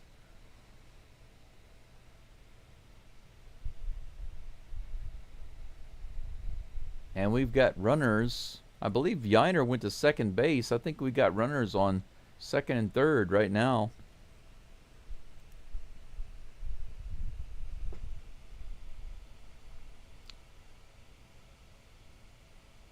Yep, second and third. It's on the screen. But it's so tiny on my screen down here, on my software. On my big screen, I have the game. But on my small screen here, I have my software. One of these days, I'll be able to get my desktop cleaned up. I really want to just clean off those drives, get it all cleaned up, and get that going because it has a nice video card with multiple outputs. So I can hook up multiple screens, multiple big screens, and then I can stop using this laptop. I don't want to use my laptop so much for stuff like this. It's just, it's a powerful laptop, but I don't want to burn it out. You know what I'm saying? I don't want to burn it out, yo. I'd rather use that desktop. 1 run so far. Justin Wilson is going to be the new pitcher for the Dirty Red Sox. Justin Wilson, I guarantee. Do you guys know who Justin Wilson is? The Cajun cook, Cajun chef. He passed away a long time ago, but he used to be on TV Caratini is at the plate, batting righty. First pitch is below the zone for ball one. Wilson with a 2.65 ERA. Let's light him up. Runners on second and third. Here's the pitch. Right in there. Strike one. It's 1-1 with one out. Why would you say Walker's unwatchable? He's on fire this series. What are you talking about? Walker's the best player on the team this series. What are you talking about? Swing and a miss by Caratini. 1 ball, 2 strikes. Come on, Batman. Load it up.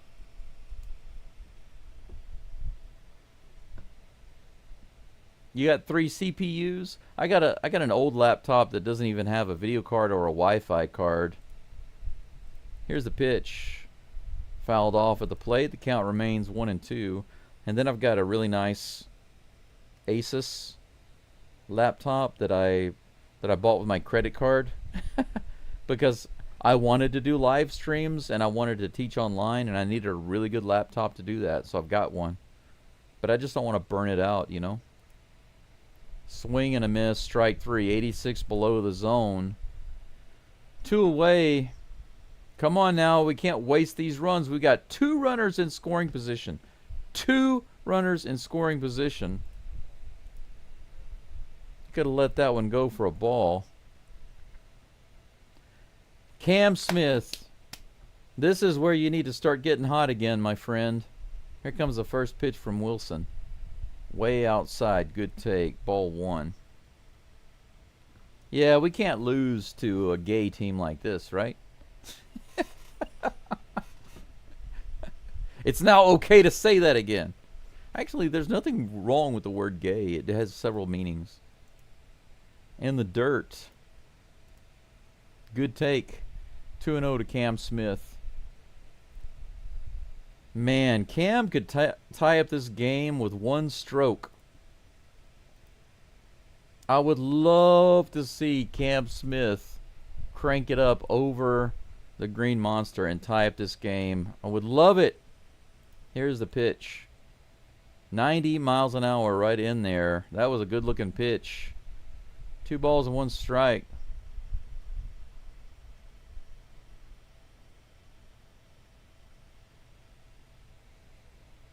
Here comes the 2-1.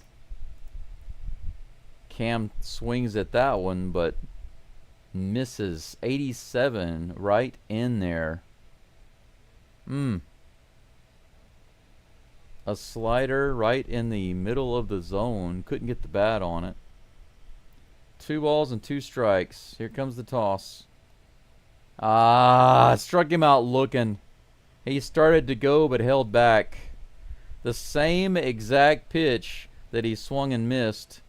He throws him another one right down the middle. And he doesn't swing. He just lets it go by. Strike 3. Man. You know, if Cam doesn't turn it around very soon, he's going to have to go to the minors. I mean, he's in a major slump.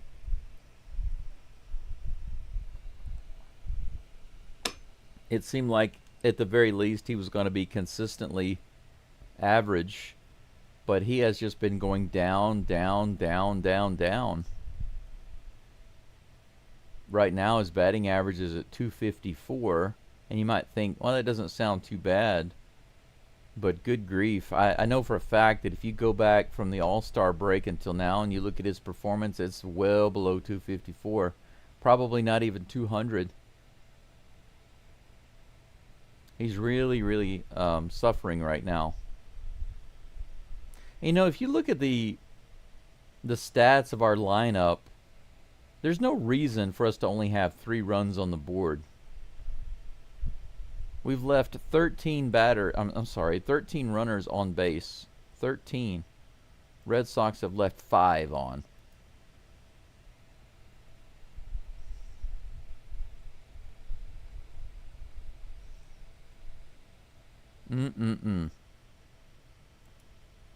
Wilson. Who is Wilson?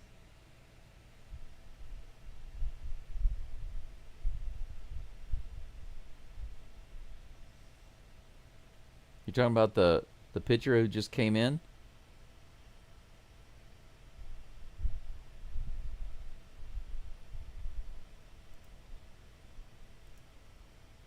I'm going to put you in timeout for 5 minutes just because your comments don't make any sense to me. You say Walker's unwatchable, but Walker is on fire this series. And Wilson, the relief pitcher, is your GOAT? I have no idea what you're talking about. First pitch from Gordon. Woo, that was a little generous. A little inside. But strike one to Roman Anthony. We just got one back from the umpire. 82 right in there. 0-2. Crispy. Join the club, buddy. We are sad together. We are in the sad club right now. The Astros stranded runners. You can call us the Lob Club. L-O-B, left on base. That's a little pull shot, little cue shot over to the left side. Correa was way too slow on that. No, that was Arias. Wow, lazy play there by Arias. That's not Astros defense right there. Look at this. Look at him take his time. And then he makes a bad throw. Walker made the catch, but it didn't matter. He busted it down the line and he beat the throw. Are they going to take a look at it? No, but that's it for Colton Gordon. Man, Arias, disappointing there. Caleb Ort is coming into the game. FYI. An infield hit, but I think that's player indifference. Arias just cost the Astros a base runner because of his slow play over at third base. He scoops up the ball, takes a second to kind of double pump, and then makes a bad throw over to first base. What in the world's going on with that?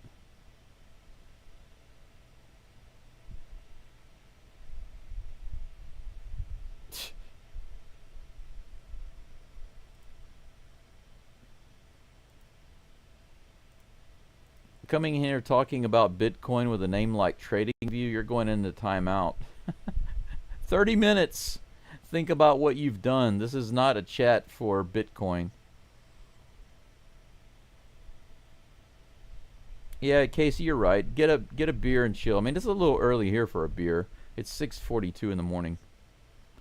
6:42 in the morning. Charles says, Cam, 2 outs, 2 strikes, 2 men in scoring position, and you don't swing. Good Lord. That's low quality. You got to swing in that situation. I agree. No excuses. You know, there are some things that you learn when you play this game as a kid. Sometimes you just have these things that the coaches tell you, and you always remember. You never forget. And one of those things that I was told by one of my coaches was, and he told us over and over again, he said, if that ball is anywhere near that strike zone, you're swinging. If you've got 2 strikes and it's anywhere near the strike zone, you are swinging. You're swinging that bat. He told us one time, he said, don't you let me catch you not swinging at a ball that's close to the zone. And he drilled it into us. Caleb Ort on the mound. Before he even throws his first pitch, he goes over to first base, but the runner is back. He is facing Rob Refsnyder with a runner on first, no outs, here in the bottom of the 5th. Gordon couldn't even make it through 5, unfortunately, but he did give up 6 runs, so what do you expect? First pitch is in there, 96 miles an hour, a little bit of heat from Ort. That's a pretty fast pitch. What did you snort, Ort? Here comes the 0-1. Whoa, 96 up and in. Almost got him. I wouldn't doubt it, Casey. Fromber's a pretty strong guy. 1 ball, 1 strike to Refsnyder. Here's the toss from Ort. Ooh, nice pitch on the outside edge. Did he go around? Oh man, that was right there. They say it didn't go around, but that looked like it caught the edge. Unfortunately, it was called a ball. 2-1. Rob Refsnyder. Here's the toss. Way outside and in the dirt. 3-1.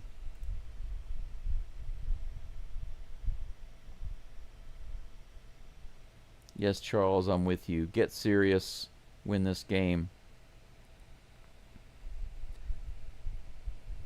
The second, the third, and the fourth were busts. At least we got one run in the fifth.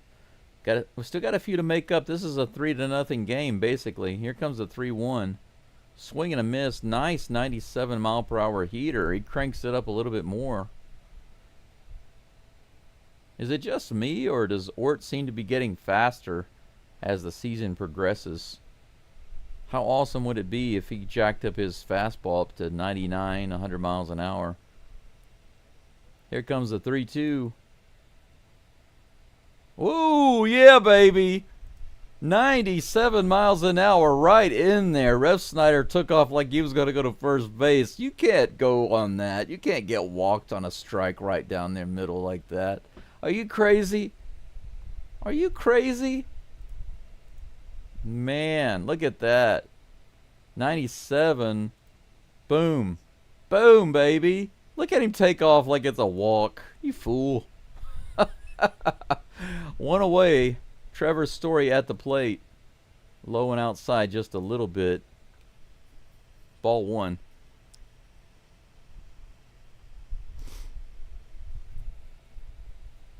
Runner on first with one out. One ball, no strikes. Here comes the toss.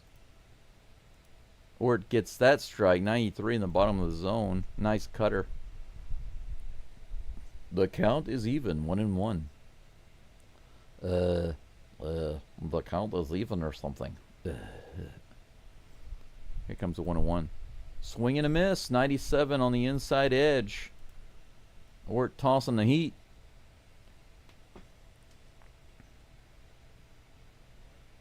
It's the one thing that Colton Gordon doesn't have. He doesn't have the heat of Caleb Ort, but the question is, how long can Ort keep it up?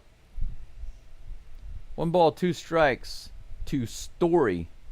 Trevor Story. Here is the toss. Nope, he goes over to first base. The runner's back. Not a real serious throw.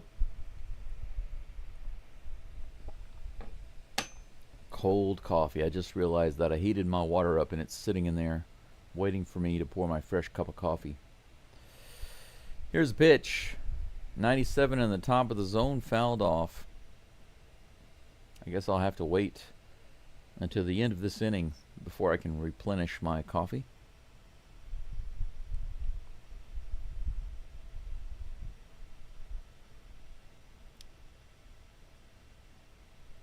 Yeah, good luck with that. Here's the pitch. Right in there, baby. 98. Holy cow. 98 miles an hour right in there. Eat that. Strikeout number 2 and out number 2 for Caleb Ort. He's shutting them down.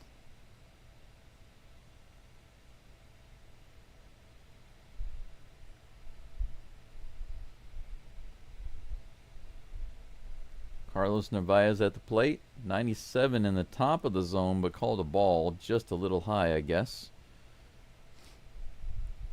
0 for 2 today with a fly out and a strikeout. Gordon was able to shut this guy down. 1-0 is the count. A dozen pitches for Ort. The Baker's dozen on the way. Here's the toss. Fouled off. 97. 1 ball, 1 strike.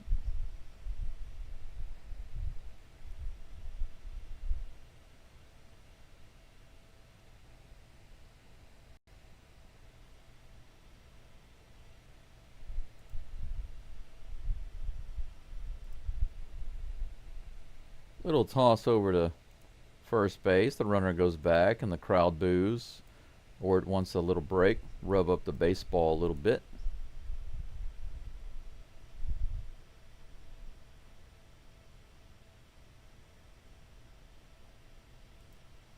Here's the next pitch. Low and in the dirt. 2-1.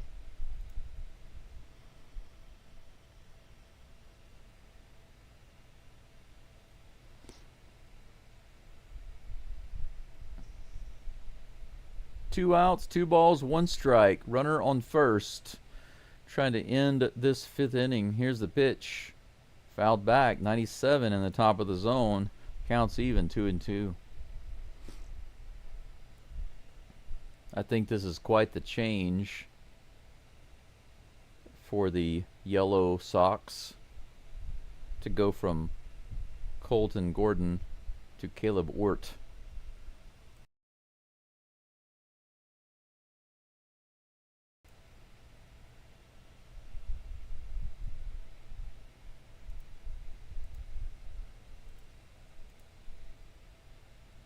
Two-two pitch on the way to Nevaez. Ooh, he tried to burn one in there, but it went outside. Full count. Didn't get the fast pitch strike 3 like he did the other 2 batters. Steven Okert is warming up out in the bullpen for the Astros. Here's the pitch. Ooh, just a little low and inside, and that's a walk. Ort was really close to getting that strikeout. He just missed it by a couple of inches, and they're going to take him out.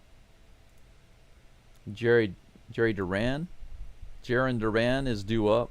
He's a lefty, so they're going to go ahead and bring in Okert. Unfortunately, Ort is not able to stay in to get the 3rd out, but he gets 2 strikeouts. And a little bit of fried Okert is going to come in. And I'm going to seize this opportunity to go get my hot water. But now we've got Steven Okert in the game, guys. He's going to be facing Jaron Duran. We'll be right back in just a minute while they take the warm-ups.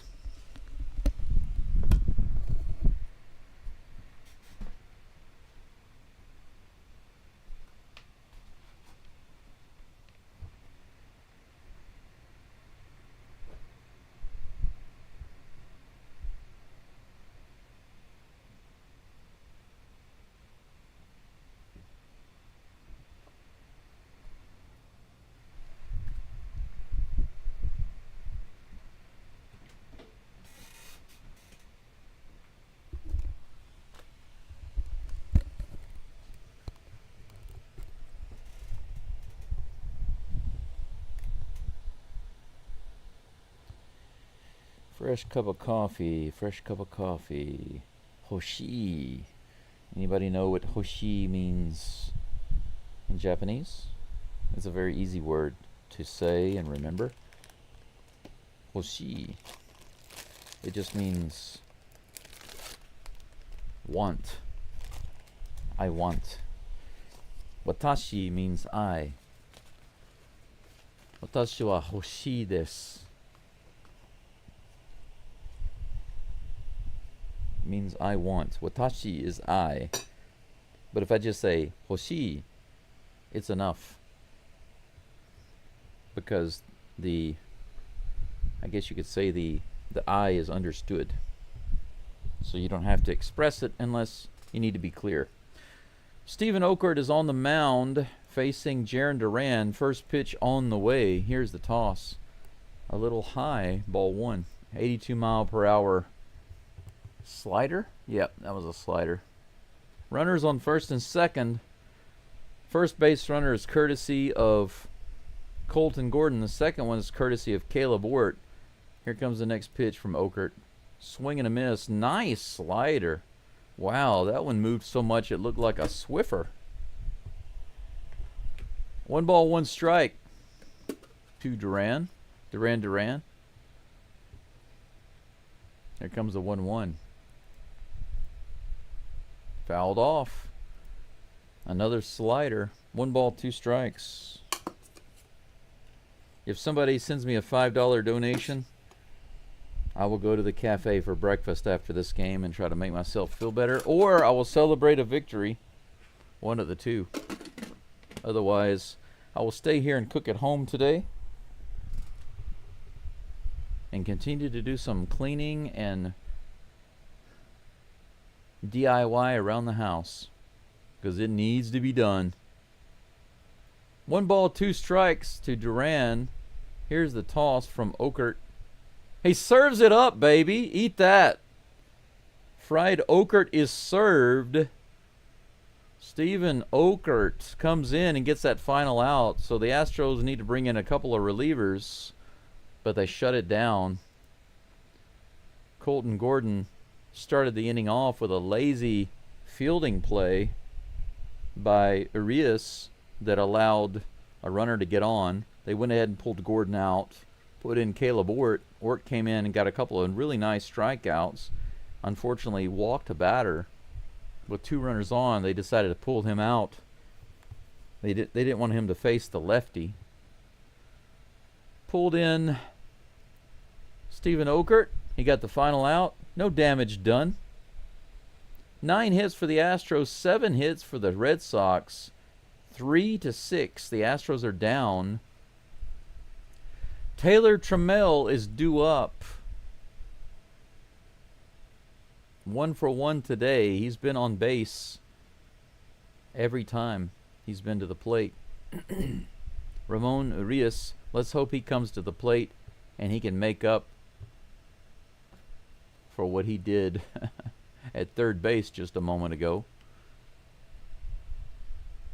Luckily, it didn't cost us any runs, but in order to make up for it in my book, he's going to have to get an RBI.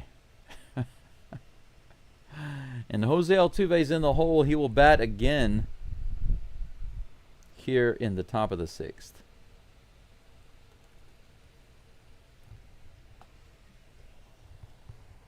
This game ain't over. See, the live chat is kind of quiet. Do I need to have another poll? I know I asked this a while back.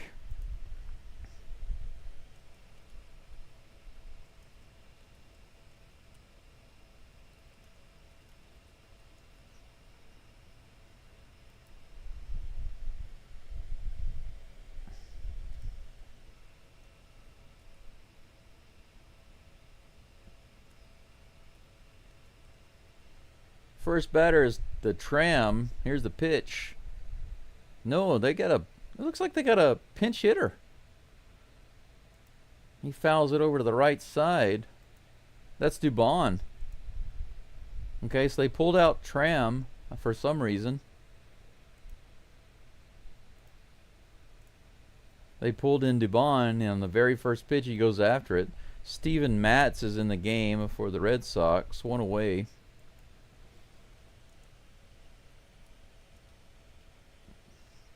Here's the pitch to Urias, a little high for ball 1. Next pitch on the way. 95 right in there and fouled off.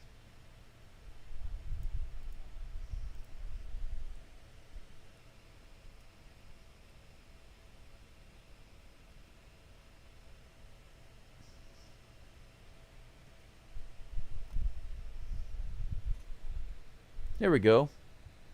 There's a poll for you guys and gals. There's another ball. 2-1 is the count. Here comes the 2-1 pitch. Way inside. Good take. 3-1.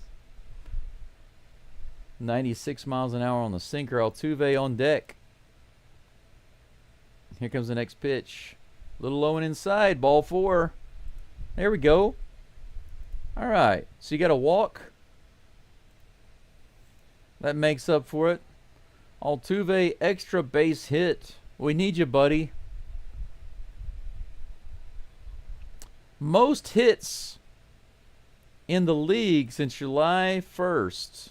Altuve behind only 2 people, Bo Bichette and Nick Kurtz. Nick Kurtz having an amazing rookie season right now. 80 miles an hour, swing and a miss on the inside. Strike 1.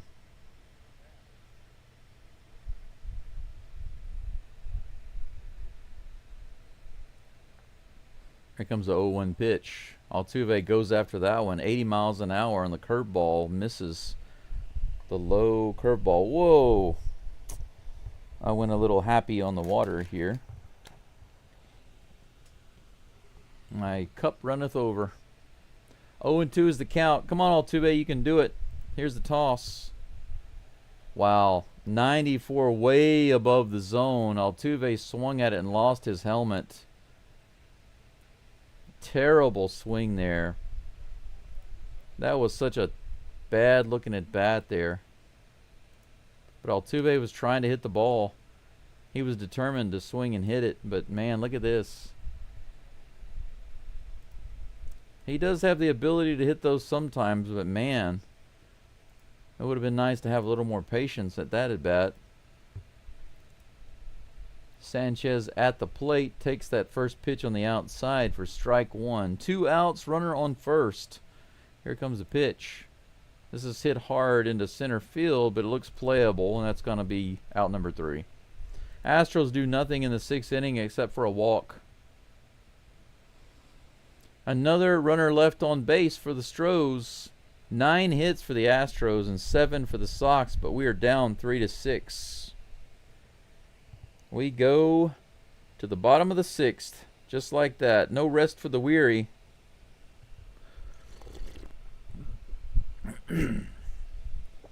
Good grief. That's twice.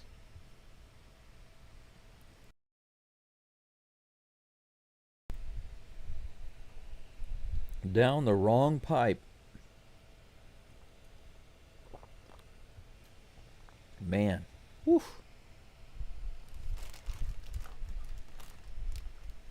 Justin is eating chicken. I've got some hamburger meat, some liver, some chicken, bacon, and eggs in my fridge in there. Also got some spinach so I can cook whatever I want after this game is over.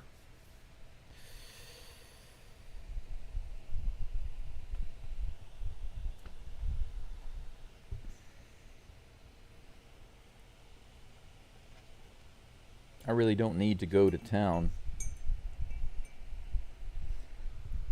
I don't have any reason to go to town right now.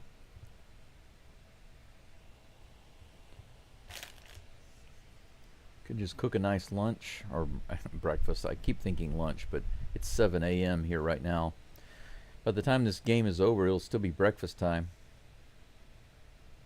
I can cook a nice breakfast, relax for a few moments.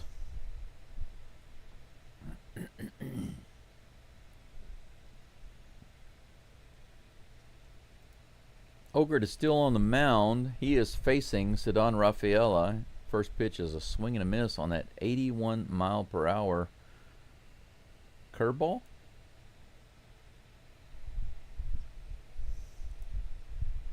Oh, and 1 is the count. Here comes the pitch. Swing and a miss. Nice. 82 below the zone. Another breaking ball.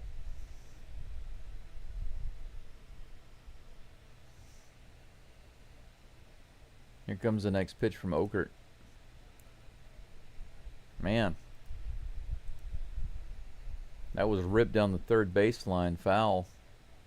Bounced off the wall. Count remains 0-2.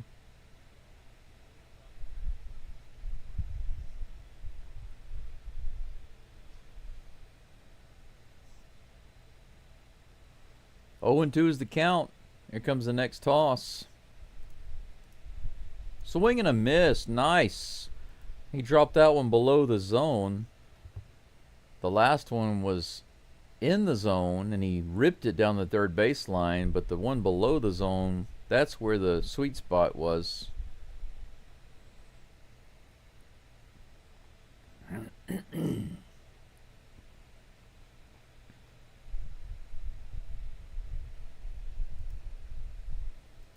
One out. First pitch to Toro is in there for strike one. Another slider. Good toss there by Ogert. Here comes the next pitch. Nice. 92 on the outside edge. Strike 2. 0-2 with one out, nobody on. Here comes the next toss. This one's hit high in the air. It was below the zone. He went down and golfed it up. Correa makes the catch. 2 away. So far, the poll, how many wins this season?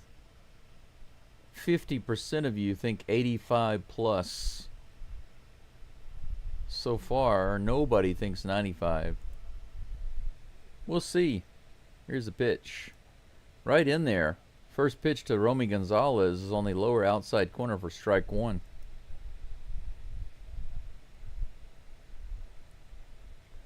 Here comes the 0-1 pitch. Bounced foul at the plate, 0-2.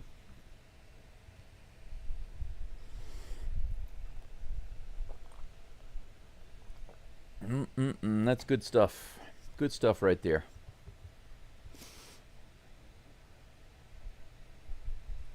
Here comes the 0-2 pitch. Woo, around that outside edge. Called strike 3. Paints the corner. Okert with 3 strikeouts.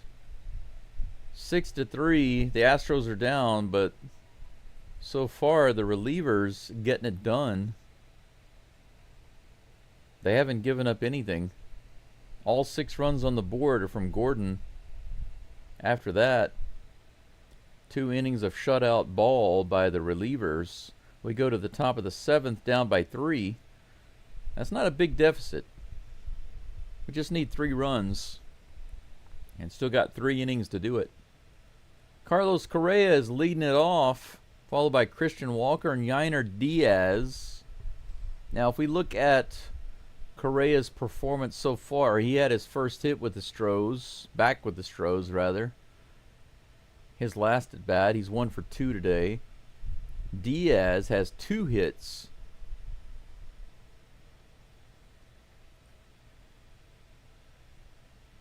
Walker has 2 hits.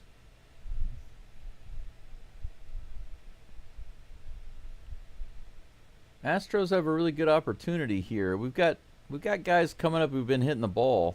If you look at the middle of the batting order here, Correa, Walker, Diaz, Caratini. Just between these 4 guys, we've got 7 hits. 7 of the Astros' 9 hits are from these guys right here. So if we're gonna score some runs, I think we've got a good chance here because these guys are all having a good game offensively. And they're batting right now in the 7th.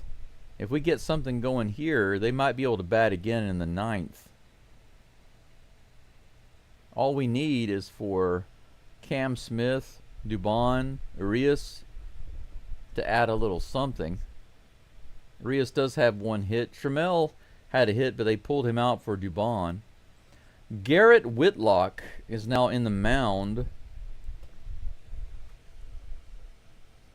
The Astros saw him yesterday for a little bit. Here comes the first pitch to Correa. Wow, he rips that one foul down the first base side and into the crowd. Pretty solid foul ball there. Yeah, Fred, it was. Okert looked really nice. Here's the pitch. 84 in the bottom of the zone, swing and a miss. 0-2 is the count. Ort did a good job too. He just barely missed 1 pitch to get that last walk, but he struck out 2 in a row and was pitching pretty well. Here's the toss. A little inside, ball 1. 1 ball, 2 strikes to Correa. Come on, Correa. We need you, buddy. Here's the pitch. Fouled off. Count remains 1-2.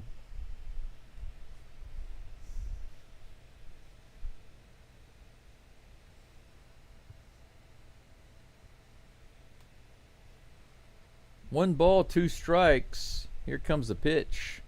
This goes up the middle, and that's going to get down for a single. Look at that. Second hit of the day, and that's 2 in a row for Correa. Leadoff single. And he just poked that one into center field. He just kind of poked the bat out there and got it. That looked like a deliberate hit. Very professional there. Christian Walker comes to the plate.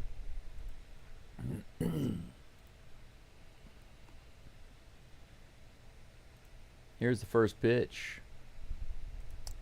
Little outside, but called strike one on the Swiffer.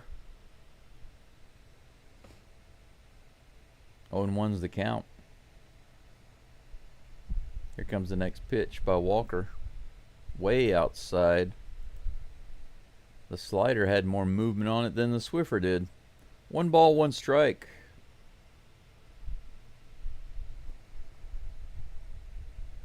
Here's the next pitch from Whitlock. Ooh, 84 in the dirt. Half swing and miss by Walker. Strike 2.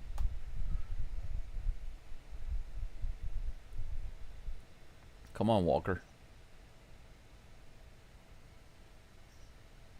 Come on, Walker. Walker.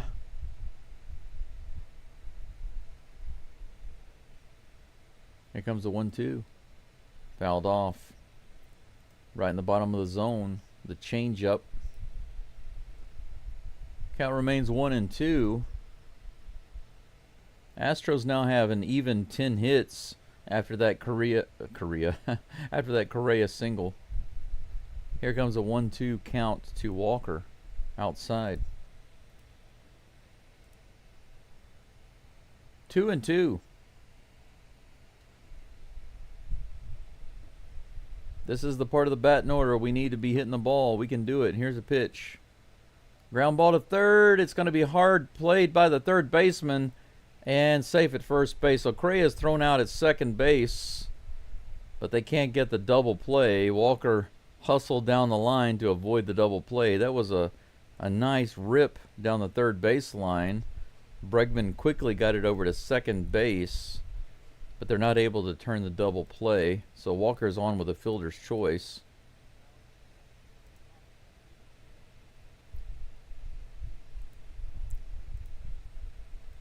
Yeah, he barely beat that play at first base. Good running. 1 away. Yainer Diaz at the plate. Whoa. They say he went around on that one. That was up and in. Kind of a protective half swing there. 0-1. 2 singles today for Yainer. Another opposite field hit. Maybe an opposite field homer would be nice. That is an opposite field hit, but to the first baseman. He goes to second base, but that throw almost went into the outfield. Yainer grounds out. It is an opposite field hit, but it's a ground out to the first baseman. He touches the base and he makes a bad throw to second base. Walker on second base with 2 outs, so at least we have a runner in scoring position. Victor Caratini's at the plate. 84 miles an hour right in there. Caratini batting lefty. 0-1 is the count. Come on.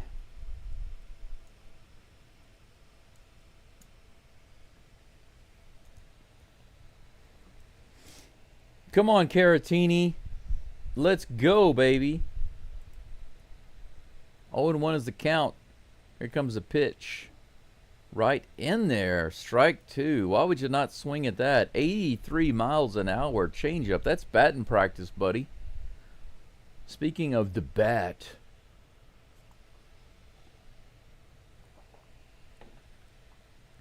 Here comes the 0-2 pitch.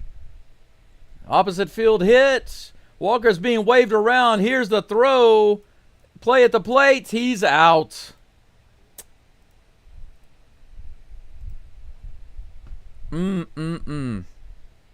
Questionable there to send Walker. The throw was right on the money. All it took was a decent throw. And he was able to make a really good throw. Not even close. Not even close. There was no relay. What are you talking about? There was no relay there. It was just a throw from left field.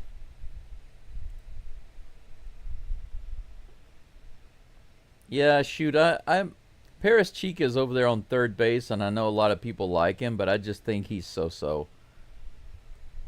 I was kind of surprised that they sent him. I mean, it's Walker. We could have had guys on the corners. You know, I mean, like Cam Smith was the next batter. You know, he's not been doing too hot. You could have just had I mean, I don't know who you're going to bring in. You could have had a pinch hitter, but yeah, once again they were being aggressive, and they did wave him home that time. You know, they waved him home. That was not a base runner error. That was the third base coach. He waved him in.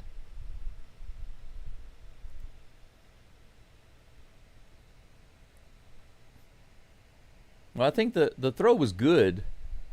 The throw was good, but he didn't even have to make a great throw because there was plenty of time to get the ball down there. They shouldn't have sent him. The Astros get 11 hits in this game, have only scored 3 runs. They picked up a couple of hits that inning, left some runners on. The Astros have now left 17 on base. 17. The Red Sox 9. 17 on base. They are still tracking for 24 left on base in this game.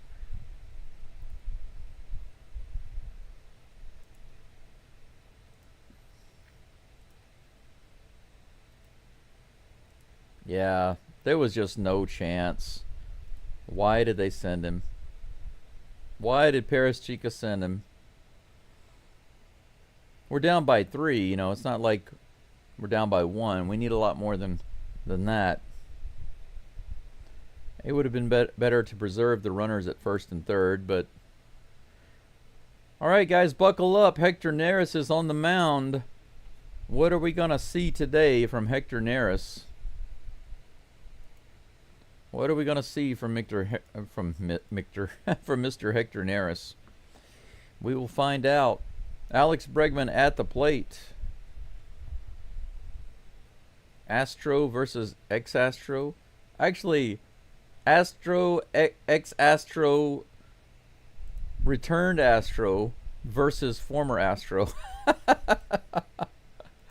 Foul ball, strike 1. 0-1 count to Bregman. Bregman has a couple of strikeouts and a line out today. Here comes the pitch. Low and inside. 1 ball, 1 strike.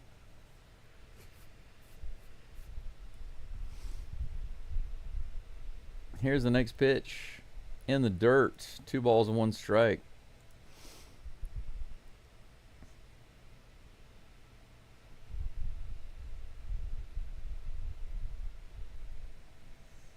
Here comes the next toss.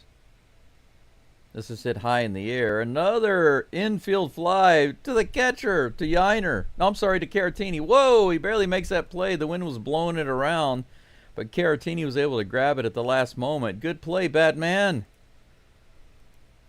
Once again, classic Bregman flying out to the infield.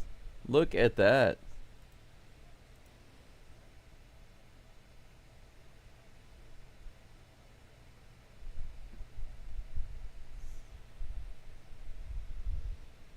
One away.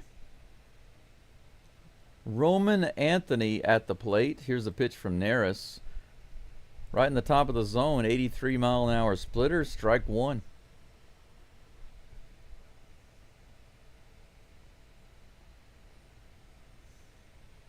There's the pitch. Right in there. Bottom of the zone. 84 miles an hour. Strike 2. So he throws a splitter at the top. Throws a splitter at the bottom. And it's 0-2 to Roman Anthony. The ball's roaming around. Speaking of roaming, it roamed from the top to the bottom of the zone. Strike 3 incoming? No, it's in the dirt. Ball 1. 1-2. I don't know, Jordan. I don't know what's going to happen with Fromber, but the Astros really need him. Unless I mean, if all of our pitchers come back and they're just locked down, then we don't necessarily need Fromber, but I'd love to keep him. A swing and a miss on a foul tip caught by Caratini. That's strike 3. Hector Neris gets the K, so a fly out on Bregman, and Anthony with the strikeout. Good start for Neris.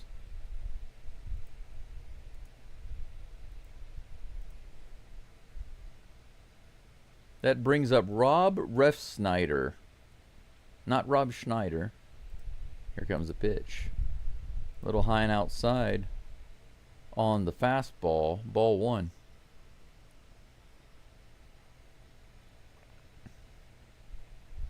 Here comes the 1-0. In the dirt, 2-0.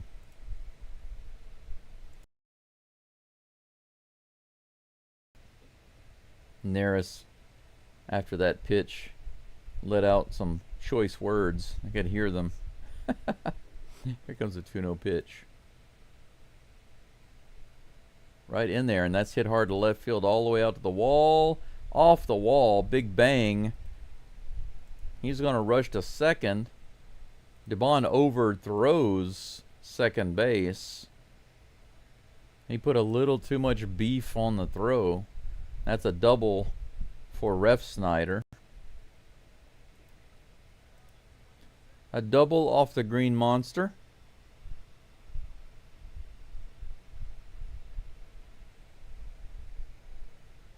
Willier.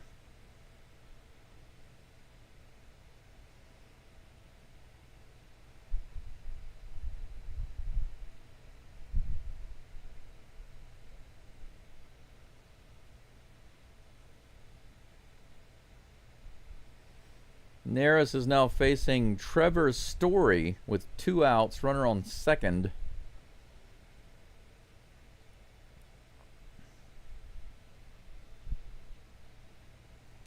Eight hits now for the Sox, 11 for the Astros.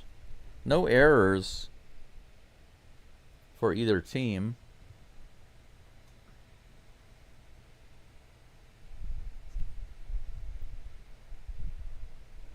Story is 2 for 9 in his career against Hector Neris. The Sox, the Yellow Sox, have another pitcher warming up in the bullpen. The crowd is not paying attention to the game. They're doing the wave for some stupid reason. Here's the pitch. Swing and a miss. 93 on the outside edge. 0-1 is the count.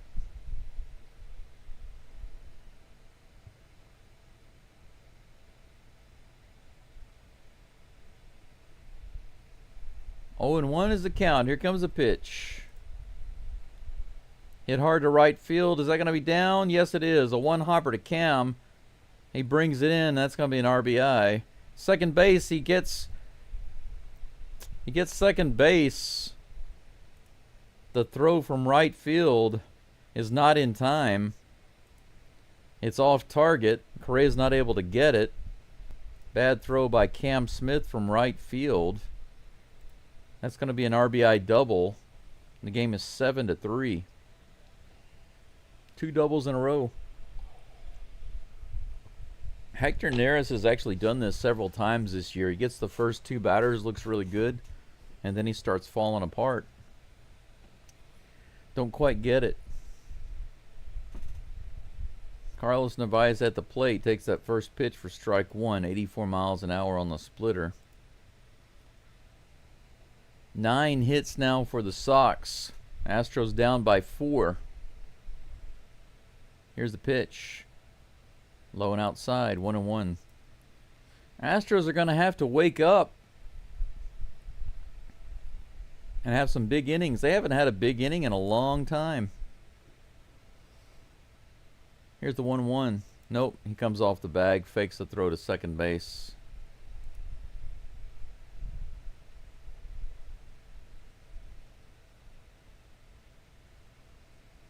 One ball, 1 strike.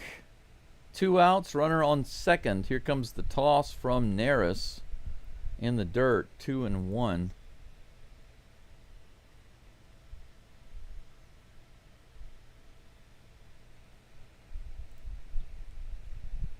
Yeah, it's been kind of a buzzkill so far, Crispy. You're right. All the new players coming in. And it's not like they haven't been producing. I mean, if you look at it, they're actually hitting the ball and getting on base and producing. It's the rest of the team not supporting them. 2 balls and 1 strike.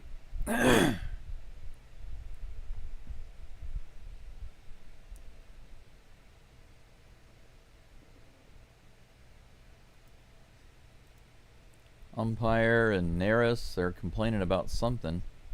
I don't know what's going on.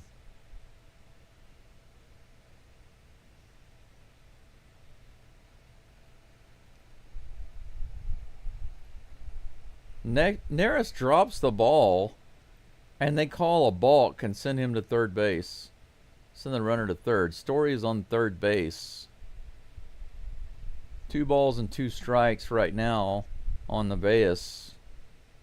I'm not sure exactly what's going on with Neris right now. He looks like he's in a really bad mood. Let's hope he can throw a good pitch here.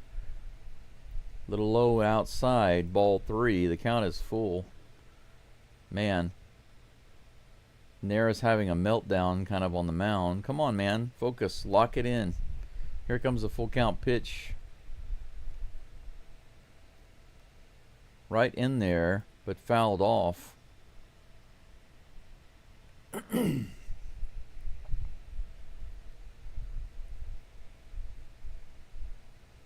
This part of the game right now is becoming unfun to watch, isn't it?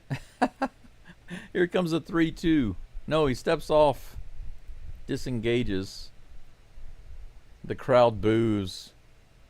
How dare you take a break? How dare you follow the rules of the game? Here's a 3-2 pitch. Fouled off again. 92 mile per hour fastball in the bottom of the zone.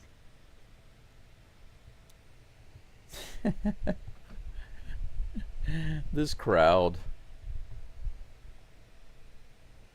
Most crowds, when a pitcher steps off the rubber or makes a throw over to first or second or whatever, a pickoff move, they boo. It's ridiculous. It's a part of the game. Here comes the 3-2. Ground ball. Backhanded by Correa. Throw to first base. A one-hopper handled by Walker. Good play on both ends. Out number 3. No runs scored. A great play by Correa there. One hopper. And scooped up by Walker.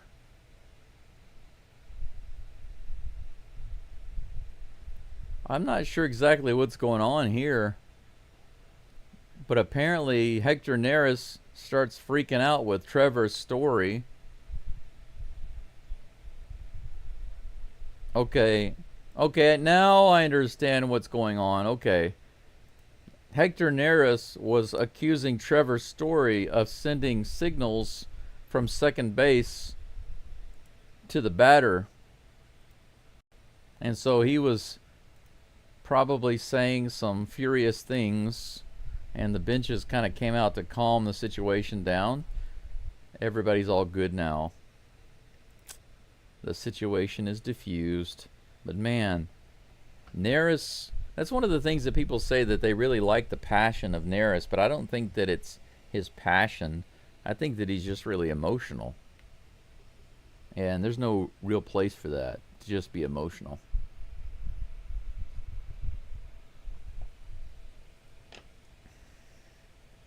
Being passionate doesn't mean you have to be emotional. These aren't the same thing. But we are done with 7 innings. Astros give up 1 more run.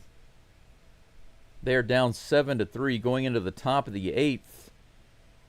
Cam Smith is due up. He's 0 for 3 today. We'll see if they have a pinch hitter for him. Dubon is due up after that. Dubon had 1 pinch hit appearance for Trammell. He was put away on the very first pitch. Arias is in the hole. So if the lineup stands as it is now, it's Smith, Dubon, Arias.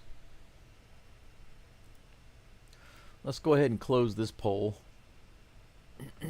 53% of you say that the Astros will probably have at least 85 wins. 33% say at least 80 wins. And 6% are divided between 90 and 95. Yeah, I'm not surprised about the 95 plus. I am a little surprised. I guess it's a really negative sentiment. Yeah, look at that. Neris was yelling at Story.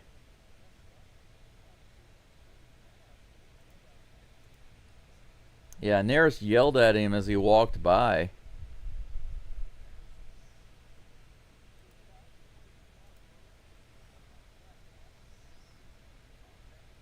I like how the umpire immediately grabbed him and was like, come on, man, go to your dugout. Man, Pena's staring him down, too.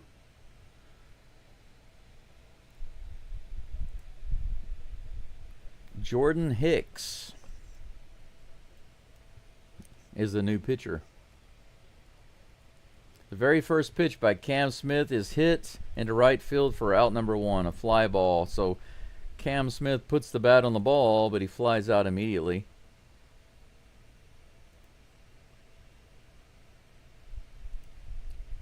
One away, Dubon comes to the plate here in the top of the 8th. The Astros only have 5 more outs to mount a comeback. 5 more outs and they need 5 runs. They need 5 runs to win it. Dubon backs out of the box before the pitch even comes in. That's strike 1. Here's the pitch. A little high and outside. Ball 1. 1-1. Yeah, you're right, Crispy. Neris is not good enough to be backing up all of his bluster right now. Here's the pitch. The 1-1. Check swing. Did he go? They say he did not. 2 balls, 1 strike. Isn't that amazing? Astros 2 hits ahead of the Red Sox, but 4 runs down. 3 blasts will do that to you. Here comes the 2-1 pitch. 98 high, foul back. 2-2.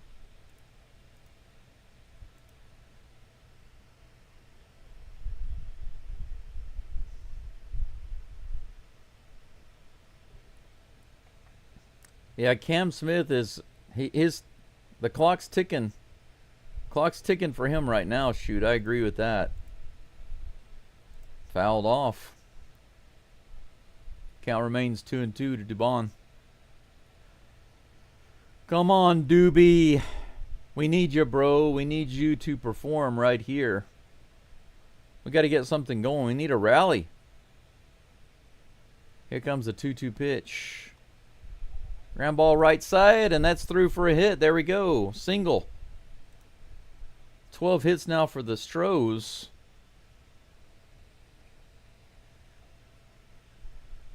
Ramon Urias comes to the plate.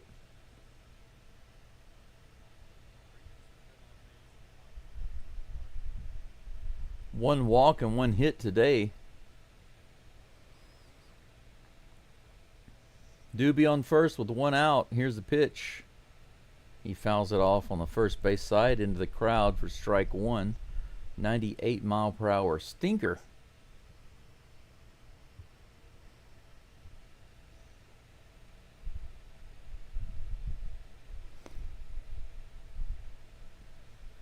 They throw it over to first base, but Doobie is back. Hicks tries to pick off Doobie at first. Nothing doing. 0-1 is the count. Here comes the pitch from Hicks. Right in there. 96 miles an hour on the stinker right down the middle. That didn't have much movement on it. 0-2 is the count. Here comes the pitch. Fouls it off. 98 right in there. I just heard an interesting stat. From the first through the 8th inning, the Astros have had at least one runner on in every single inning. Every single inning, at least one runner on base. And we only have the 2-run homer in the first, and then the 1-run driven in the 5th.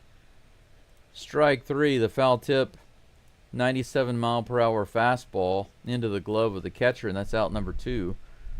Altuve comes to the plate. Completely cold today.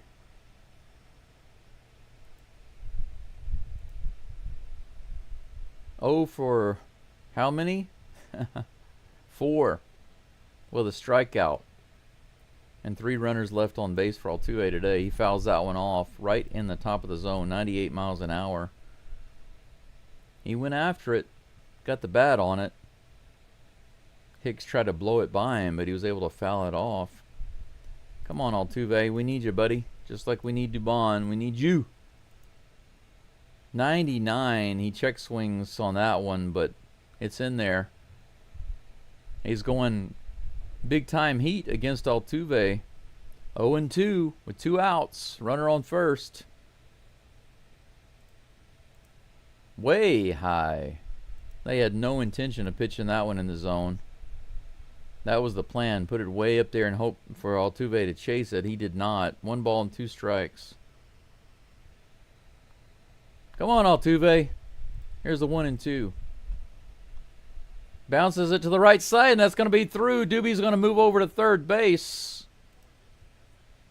No, he's not. I thought he was going to move over. Why did he not? 1 ball. I'm sorry, 1 ball. Altuve on first. There was a big gap on the right side. Altuve, look at that big hole on the right side. He just punches it through. Good at bat. And we have runners on first and second, but we need a big hit. We need an RBI now. We got a runner in scoring position. Jesus Sanchez at the plate. He doesn't have a hit yet today.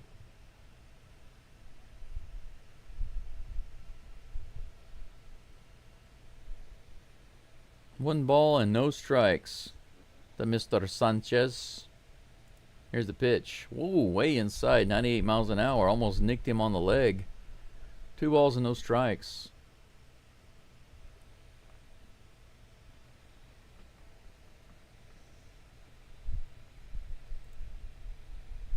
Hicks steps off the mound. There's one guy in the stands. Boo! Boo! It's funny because whenever the Astros pitcher steps off, the whole stadium boos. But the Yellow Sox pitcher steps off. There's one guy in the crowd literally going, boo! Boo! Man, if he came up with a big hit here, can you imagine? These new Astros have the opportunity to really win over some fans if they can drive in some runs. Righty versus lefty. Here's the 2-0 pitch. Sanchez takes it outside for ball 3. Man, 3-0 with Carlos Correa on deck. Man, here comes the 3-0 pitch. Whoa, way inside. Almost hit him again. That's bases loaded. A 4-pitch walk to Sanchez. I guess he didn't want to pitch to the lefty. Man. Carlos Correa comes to the plate with bases loaded. And they're going to come have a meeting on the mound.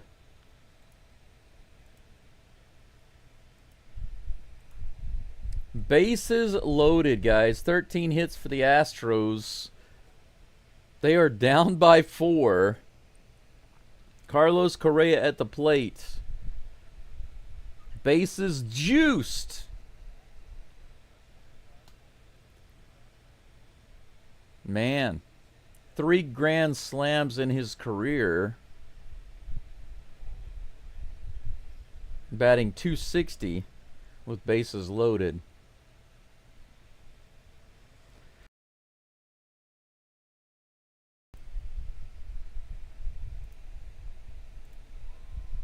Wasn't it Correa that hit a grand slam against us?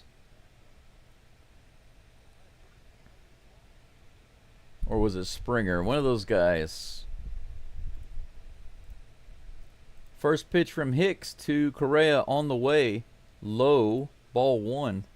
100 miles an hour, low and outside. 5 straight balls from Jordan Hicks. Here comes the 1-0 pitch. Ooh, 100 right in there, strike one. Correa held up on that pitch. He might just be throwing fastballs here. Is that his plan? Here comes the pitch. Check swing there. They say he went around on the slider.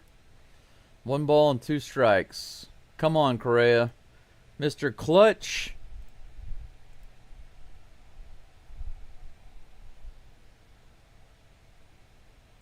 And he steps off the mound. The crowd stands up on their feet. They're cheering, and then they sit right back down as soon as the pitcher steps off the mound.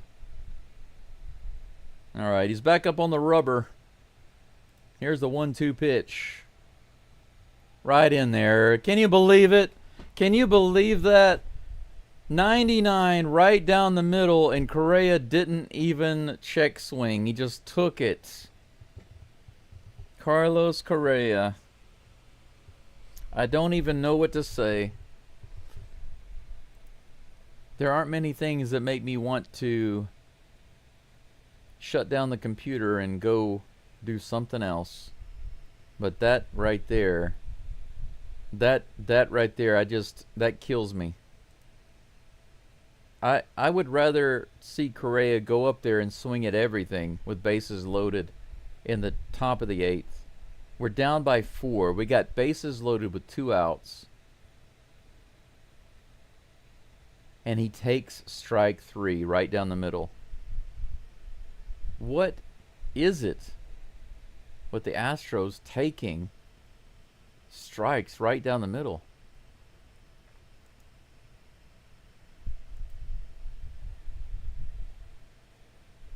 If he had swung the bat and missed the ball, I can forgive that, but I can't forgive taking a pitch right down the middle. In a game like this, in a situation like that. Yeah, Michael, you know what? If Correa had been hacking at everything, you know, I would have been hacking the whole time. You know the guy's going to be throwing fastballs. He should have been expecting that. I think that Altuve was expecting it from the beginning. The very first pitch to Altuve was a fastball. He fouled it off. He was on top of it. He fouled it off. And then what did Altuve do? He got a single. He punched it through the hole in right field. No problem. Correa could have done the same thing. At least.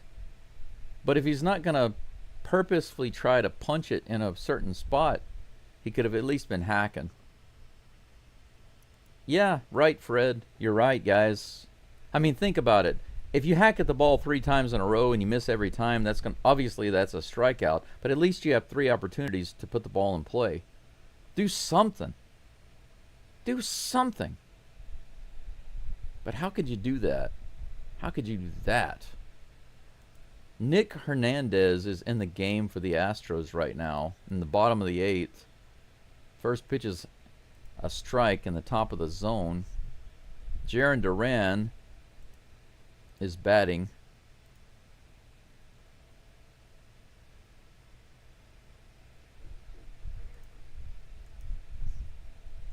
Here's the next pitch.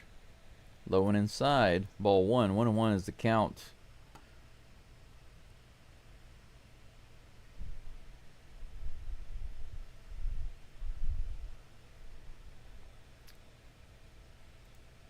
Here comes the 1-1. This is hit hard, straight at Walker, who makes the catch, no problem. Little casual line drive, 1 away. 1 up and 1 down for Hernandez. Ceddanne Rafaela coming to the plate.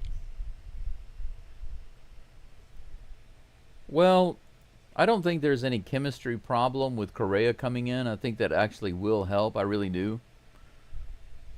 But the very first game, they're on the road, you know. You've got new guys there. You got a new situation. You know, there've been a lot of changes. I think also with Correa, there's pressure. Maybe there's extra pressure on him to perform, you know, expectations. 1 ball, no strikes to Rafaela. Here comes the 1-0 pitch. That's hit hard to left field, all the way out to the wall. It's going to be off the wall, off the top of the wall. Easy double. Looked like he was going to try to go to third, but it was a good throw. So Rafaela is on second base with a double off the top of the wall. That was not very far from being a homer. Maybe about 5 feet below the line.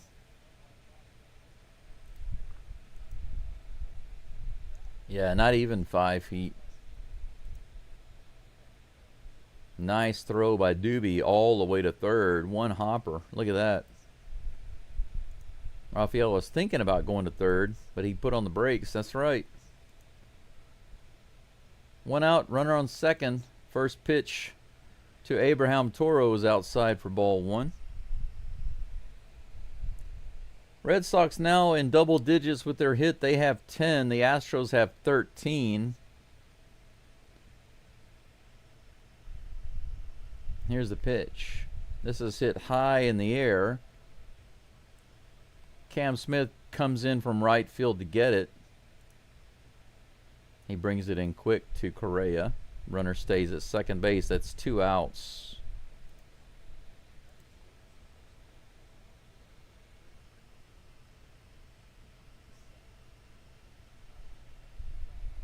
Well, the good thing is, Michael, the guys that have come in are pretty much they are hitting the ball. They're getting hits. They're getting on base and stuff. I mean, that plate performance by Correa was disappointing, but I wouldn't say that that's the common way that, you know, that they play.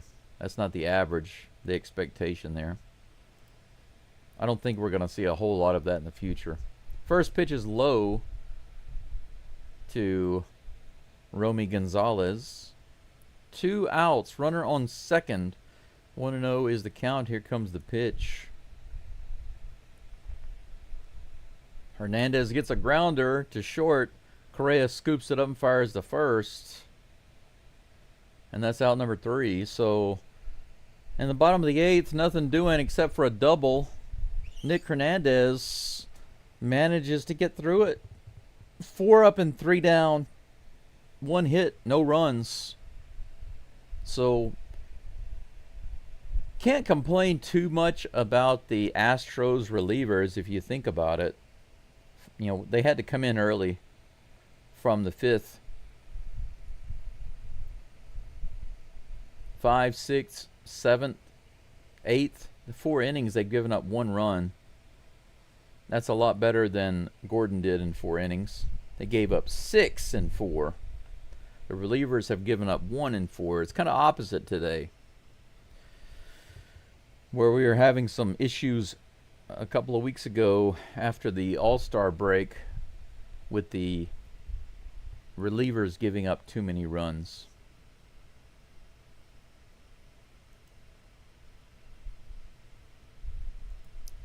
How many current players have played with Correa as an Astro? It's a small number. Yeah, but I don't think that anybody's really talking about that. No, nobody has said anything about Correa's connection to the current players being a factor. I mean, obviously, he's got a connection with a couple of the players, and that matters. I mean, especially his connection with Altuve. You know, that definitely matters. But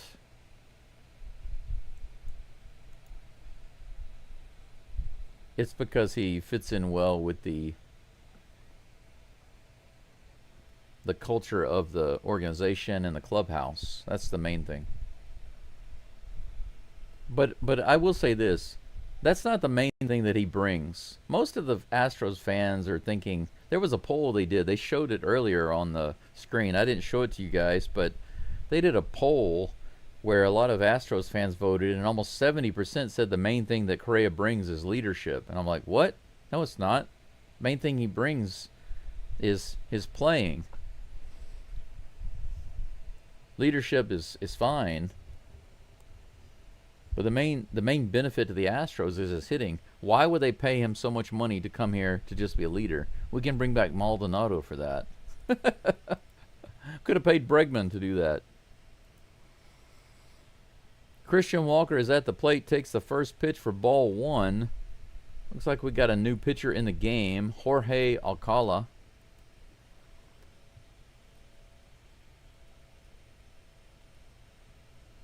Ball 2. 2-0's a count to Walker. This is our last opportunity. Way high, 96 miles an hour. Up and in, 3-0. Astros have 3 outs to get 4 runs at least to send this game into extra. Here's a pitch. Up and in, ball 4. 4 straight balls. They're already calling the bullpen right off the bat. This guy's not working out. Give me something else. What else you got?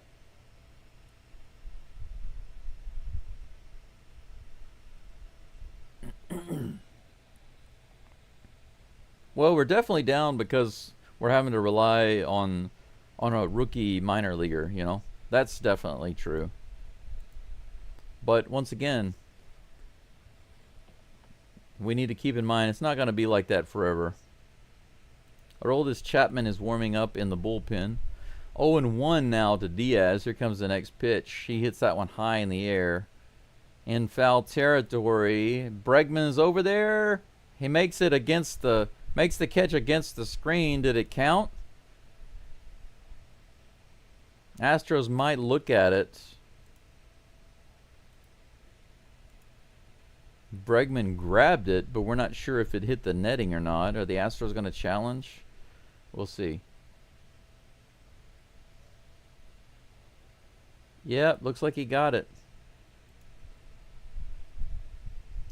Diaz is going to be out with the foul ball. That'll be out number 2. I'm sorry, out number 1, rather. Caratini at the plate with the runner on first. Takes that first pitch for strike 1. 98 miles an hour. Caratini is silently having a good day today. 3 for 4. 4 singles. Getting it done.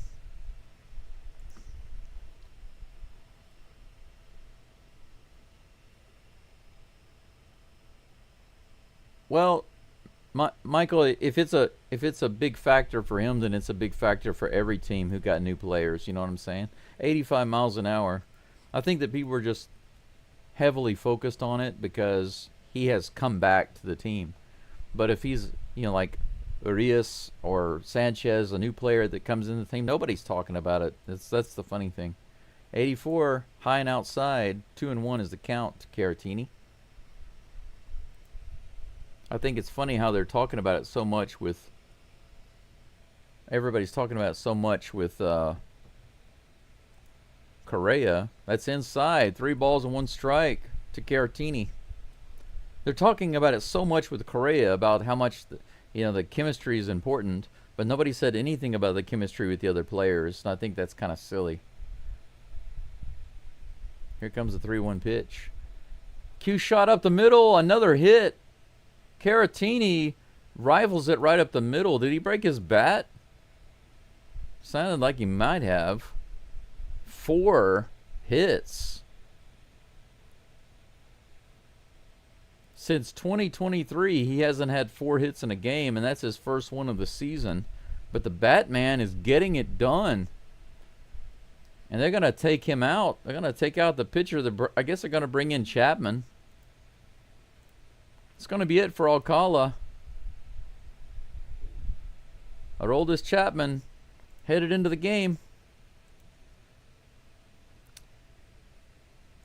Interesting.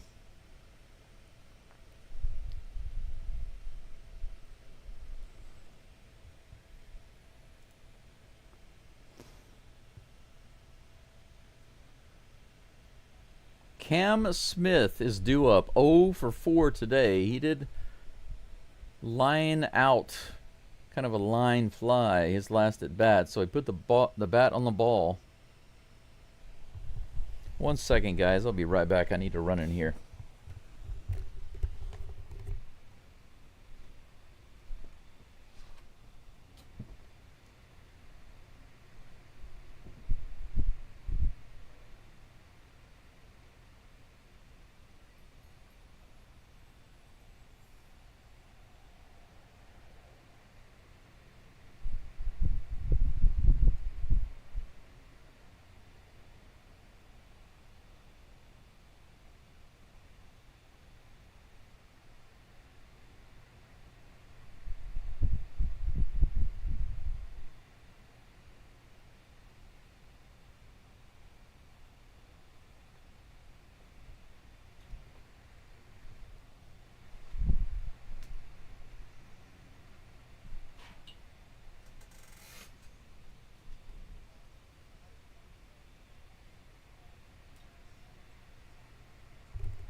All right, back before the commercials are over. Aroldis Chapman is in the game. How awesome would it be for the Astros to just start getting some runs, and then bases loaded, Altuve comes up and cranks one out? Wouldn't that be just like old times? That would be awesome.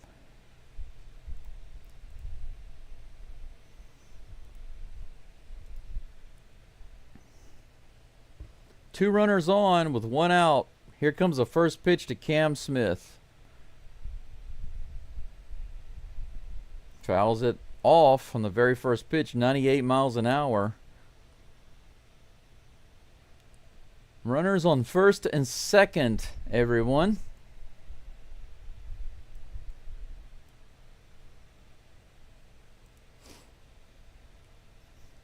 Oh and 1. Here comes the toss. Below the zone on the splitter. Cam goes after it. Swing and a miss. 0 and 2.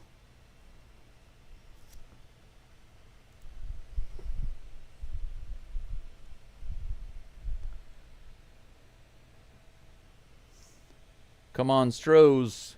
Come on, Cam. Crank it up, baby. We need you. Here's the 0 and 2 pitch in the dirt. 1 ball, 2 strikes. Yeah, that's right. And that pitch he just took right there, that was a good take. 1 ball, 2 strikes. Here comes the pitch. That's hit. Wow, 100 miles an hour. Cam swings and fouls it off.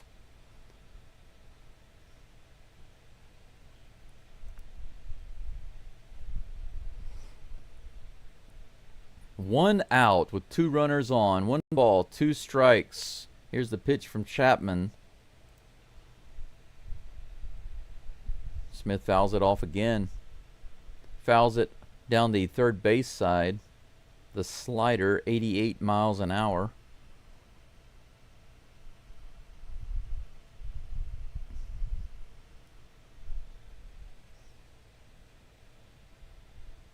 One ball, 2 strikes. One more time. Here it comes. Half swing on the high outside fastball. 101 mile per hour. Cam cannot hold up completely. And that is a strikeout. He tried to hold up. Just couldn't do it. And Mauricio Dubon. If this isn't a crazy matchup right here, I don't know what is. Dubon versus Chapman. It's like Goliath and David. It's 101 miles an hour. Swing and a miss right in the zone. 0 and 1. David and Goliath right here. Here comes the 0-1 pitch. Fouled off. 100 miles an hour. Low and outside. 0 and 2. This is it, guys. We are down to our last strike. We got to score these 3 guys and get 1 more. We have no choice. We must. We must. We have to. Here comes the 0-2 pitch to Doobie. Come on, Doobie. Fouls it off. 101 miles an hour, right in the zone. Beavis and Butthead. That didn't come to mind, but you never know. Come on, Beavis. Why aren't you striking out or something? Shut up, but I don't want a homer. Here comes the 0-2 pitch. Woo! That was in the dirt. He golfed it. Fouled it off. How in the world did he get the bat on? He's laughing about it. He's laughing at Chapman. He's like, yeah, I got the bat on it, bro. Both of them are laughing at each other about that. I'm glad they're enjoying the game. Here comes the 0-2 again. Way high. Wild pitch. Runners will advance to second and third. Now we have 2 runners in scoring position. That pitch was way high and over the head of the catcher. 1 ball and 2 strikes. Look at this. Woo.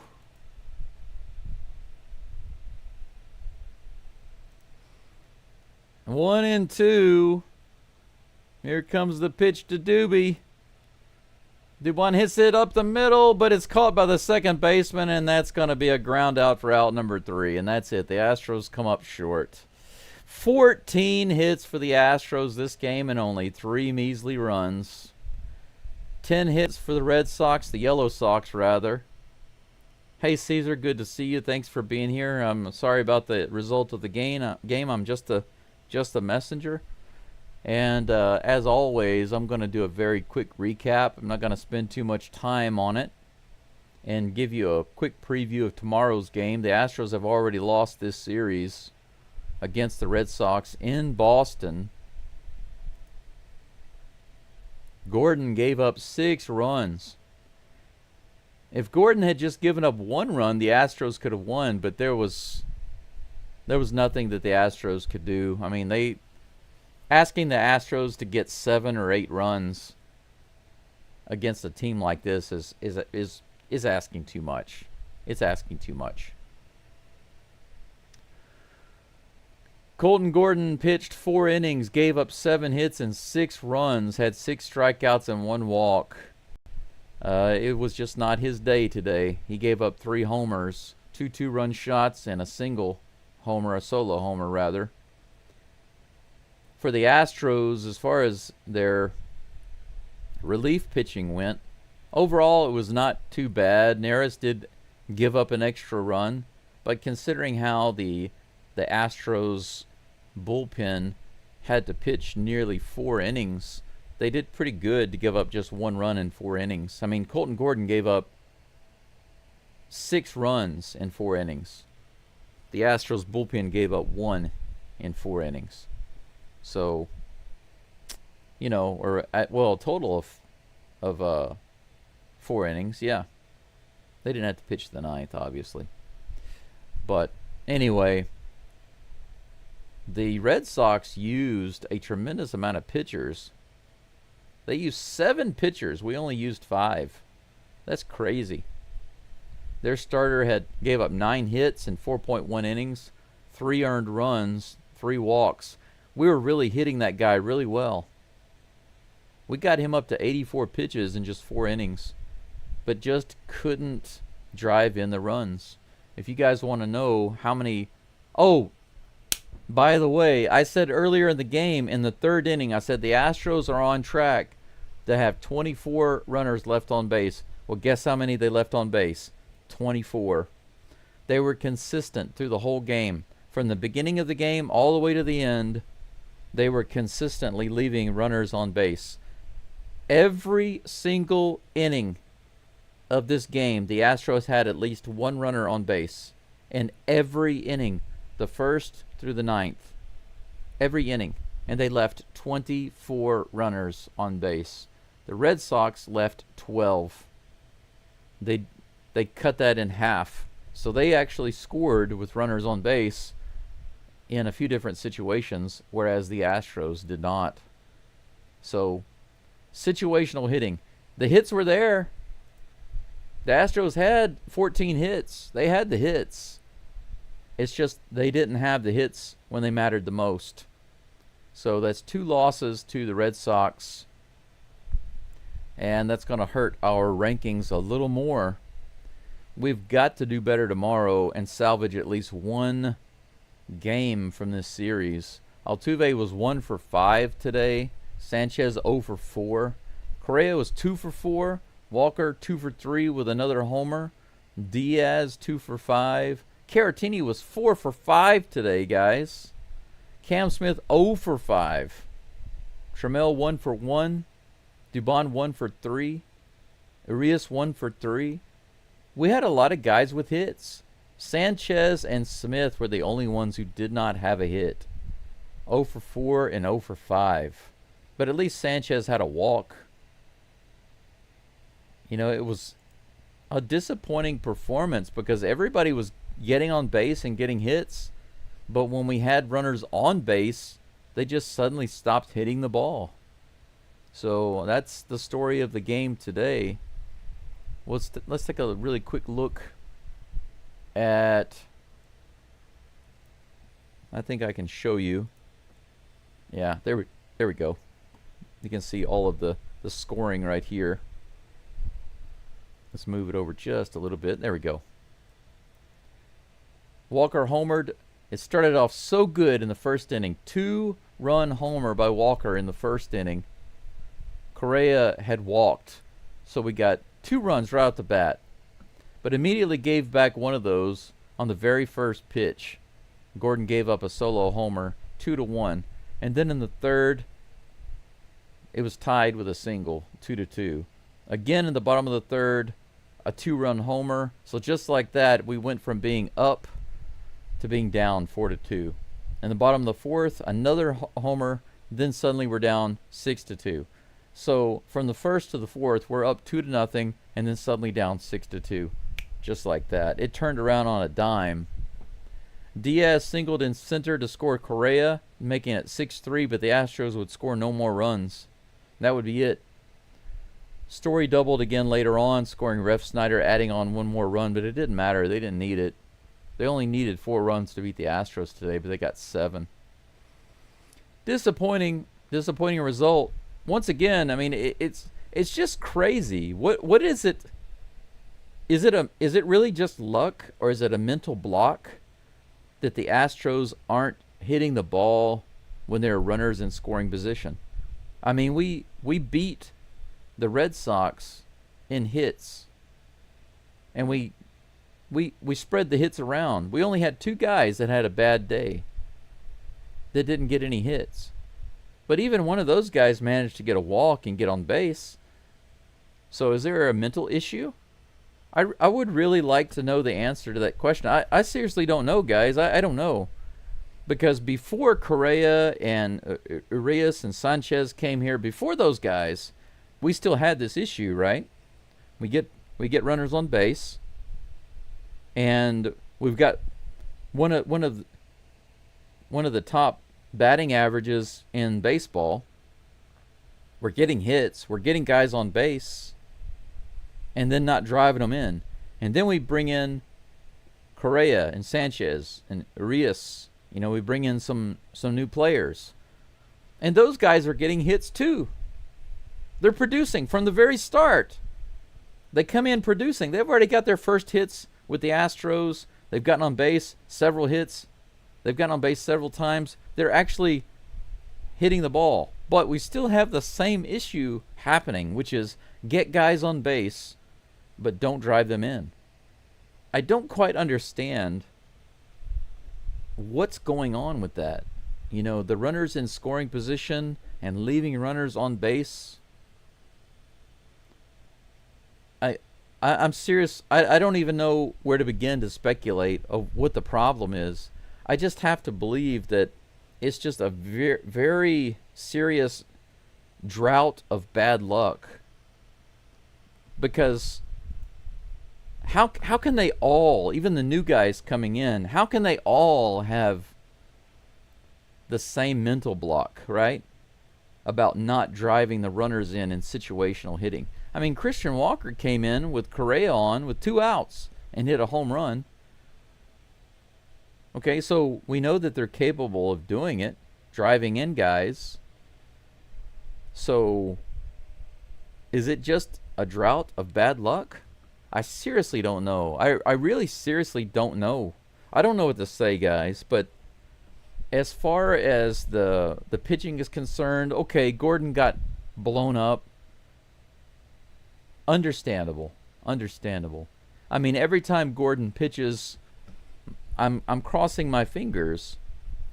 Can he get through 5 innings and give up no more than 3 runs? Can he do it? You know, I hope that he can, but you know, he's a rookie. He doesn't have much MLB experience, you know. He's a guy who's been forced in out of his element, and he's trying to just help us hold it together long enough, he's bailing water, right? Colton Gordon is one of the guys that we brought in to help bail water out of the ship until the repairman can get here. Very soon we have Arrighetti coming back, we have Garcia coming back, we have Javier coming back, and then we even have JP France. We have all these guys that are working their way back, and if just a couple of those guys can give us some solid 5 to 6 innings of work, we'll be okay.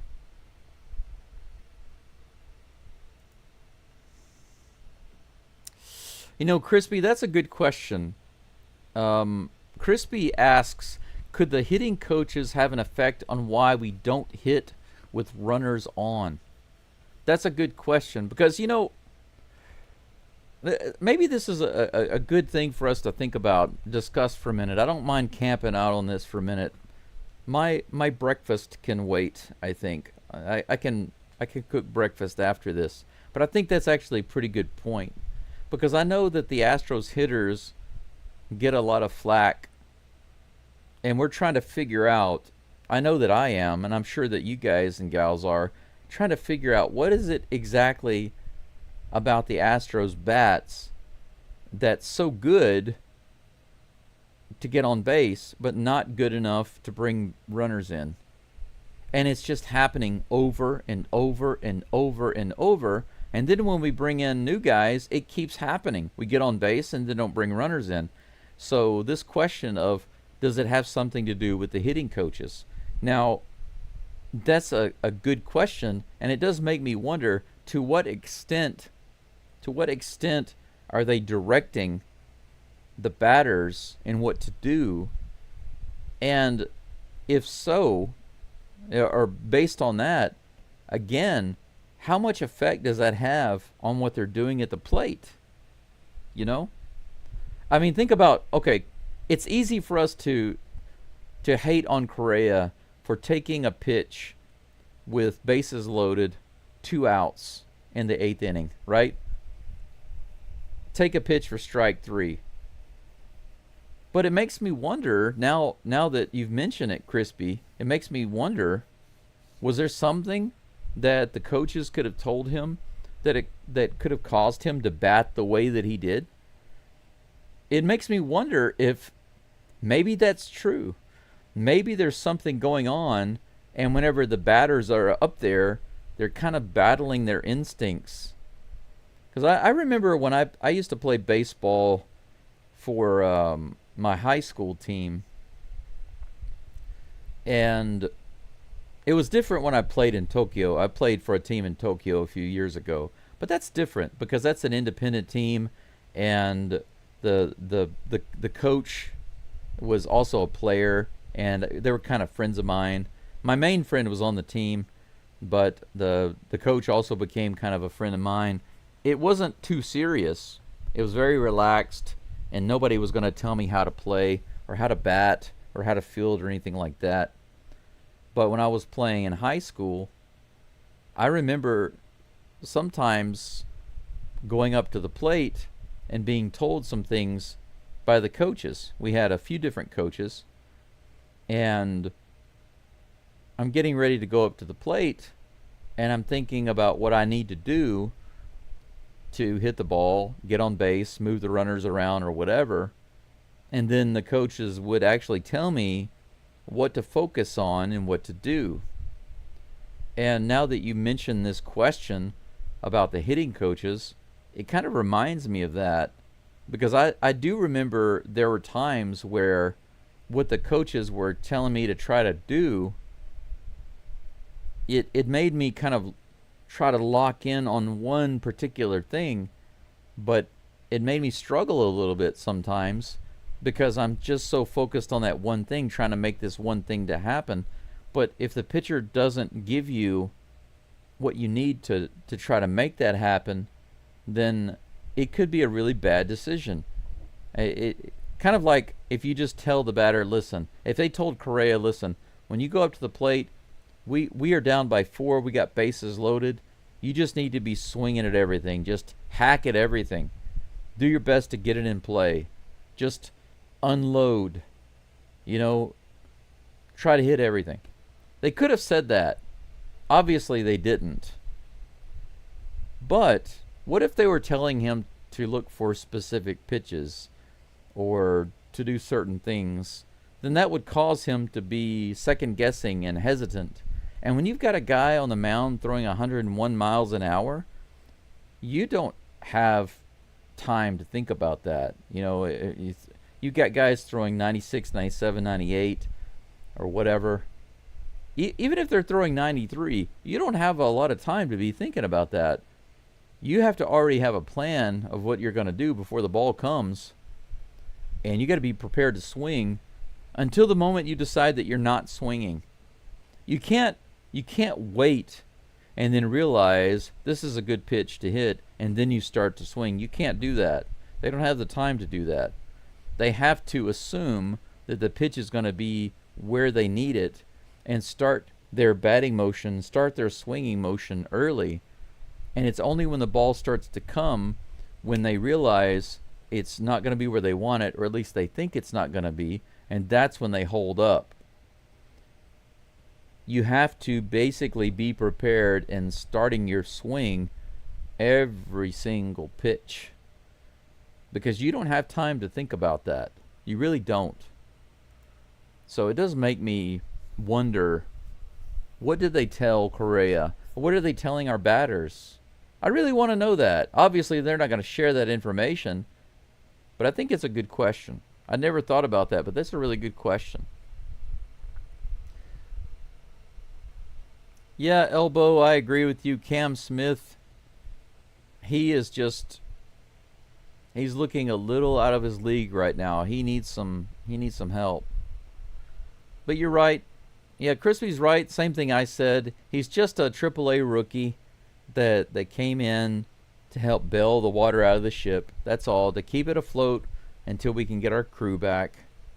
So it's going to take some time. So don't be discouraged. Nobody should be discouraged about the result. I mean, it's kind of expected.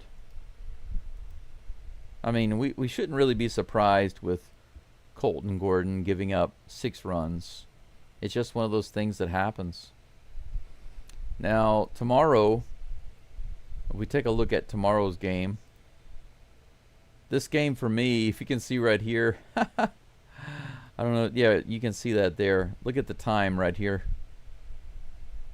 12:35. This game starts just after midnight for me. So I'm not even going to go to bed tonight. I'm going to stay up, do this game, and then go to sleep. I'll go to sleep probably just before 4. If there's no extra innings, probably just before 4 o'clock in the morning is when I'll go to sleep. What in the world is going on? Windows goes crazy with the snapping. But we're going to have Fromber on the mound versus Lucas Giolito. Giolito's 7-2. ERA is 3.8. He's given up a tremendous amount of walks for only 87 innings pitched. He's given up 26. I have no idea how we're going to do against him tomorrow, but with Fromber on the mound, I would guess that we're going to, unless Fromber is just upset and he wants to blow up the game, if he's annoyed and he doesn't care, he might blow up the game, but he might want to increase his value even more than he already has. If so, he will have a solid game tomorrow, and we'll have a chance to take away at least one from the Yellow Sox. But if you look at the IL down here, they actually do have Pena listed day to day because he's on rest with his hamstring. But don't read too far into this. He's not really injured. He just had a cramp. Oh, that's another pitcher that I'd forgotten about. Sean Dubin, relief pitcher. Spencer Arrighetti, Jake Myers, looking forward to getting him back. Pedro Leon, haven't heard that name in a while, but we got some people coming back. Let's look at some other scores. Let's forget about this for a minute. See what's going on here. The Rangers, hey, look at this. Rangers might beat the Mariners. They took a lead in extra innings. In the top of the 11th, it's 6-4. So some good news there. Unless the Rangers break down again. They had the lead. They had a 1-run lead at the end of the game yesterday. The Mariners walked it off with a 2-run homer. But this is going to be a little bit harder for them to do. Hopefully.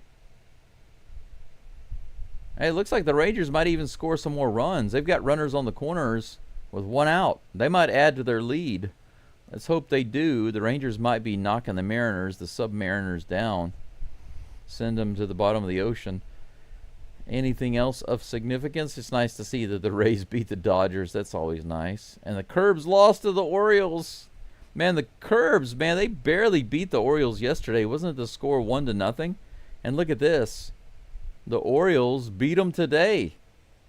How do you like that? Good stuff there. The Blue Jays beat the Royals, unfortunately. Tigers beat the Phillies. That's another unfortunate turn of events. And the Brewers and the Nationals, who cares about that? Not a big deal. The Stankies lost to the Marlins 2-0. That's nice. So there are a few good things going on. A couple of unfortunate outcomes, including this one right here. Blah. But that's it for today, I think. Did I miss anything in the live chat? I don't think so. I think everybody's kind of burnt out. I understand. I appreciate you being here. By the way, I wanted to say a special thank you for all of you who subbed yesterday, if you're still here. Had a lot of subs come in yesterday. I guess it was because of Correa having his first game back. But a lot of people felt disenchanted and did not show up today because we had half of the results today that we had yesterday. But I did want to say that I appreciate all the likes on the live stream, all of the subscriptions.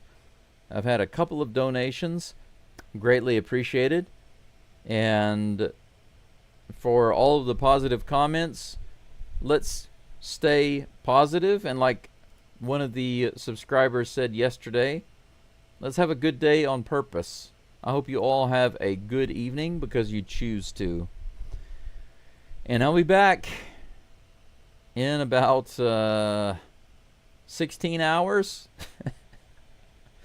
for Game 3. I hope you all have a wonderful morning, afternoon, or evening wherever you are. And I'll see you again soon. Until then, go Astros.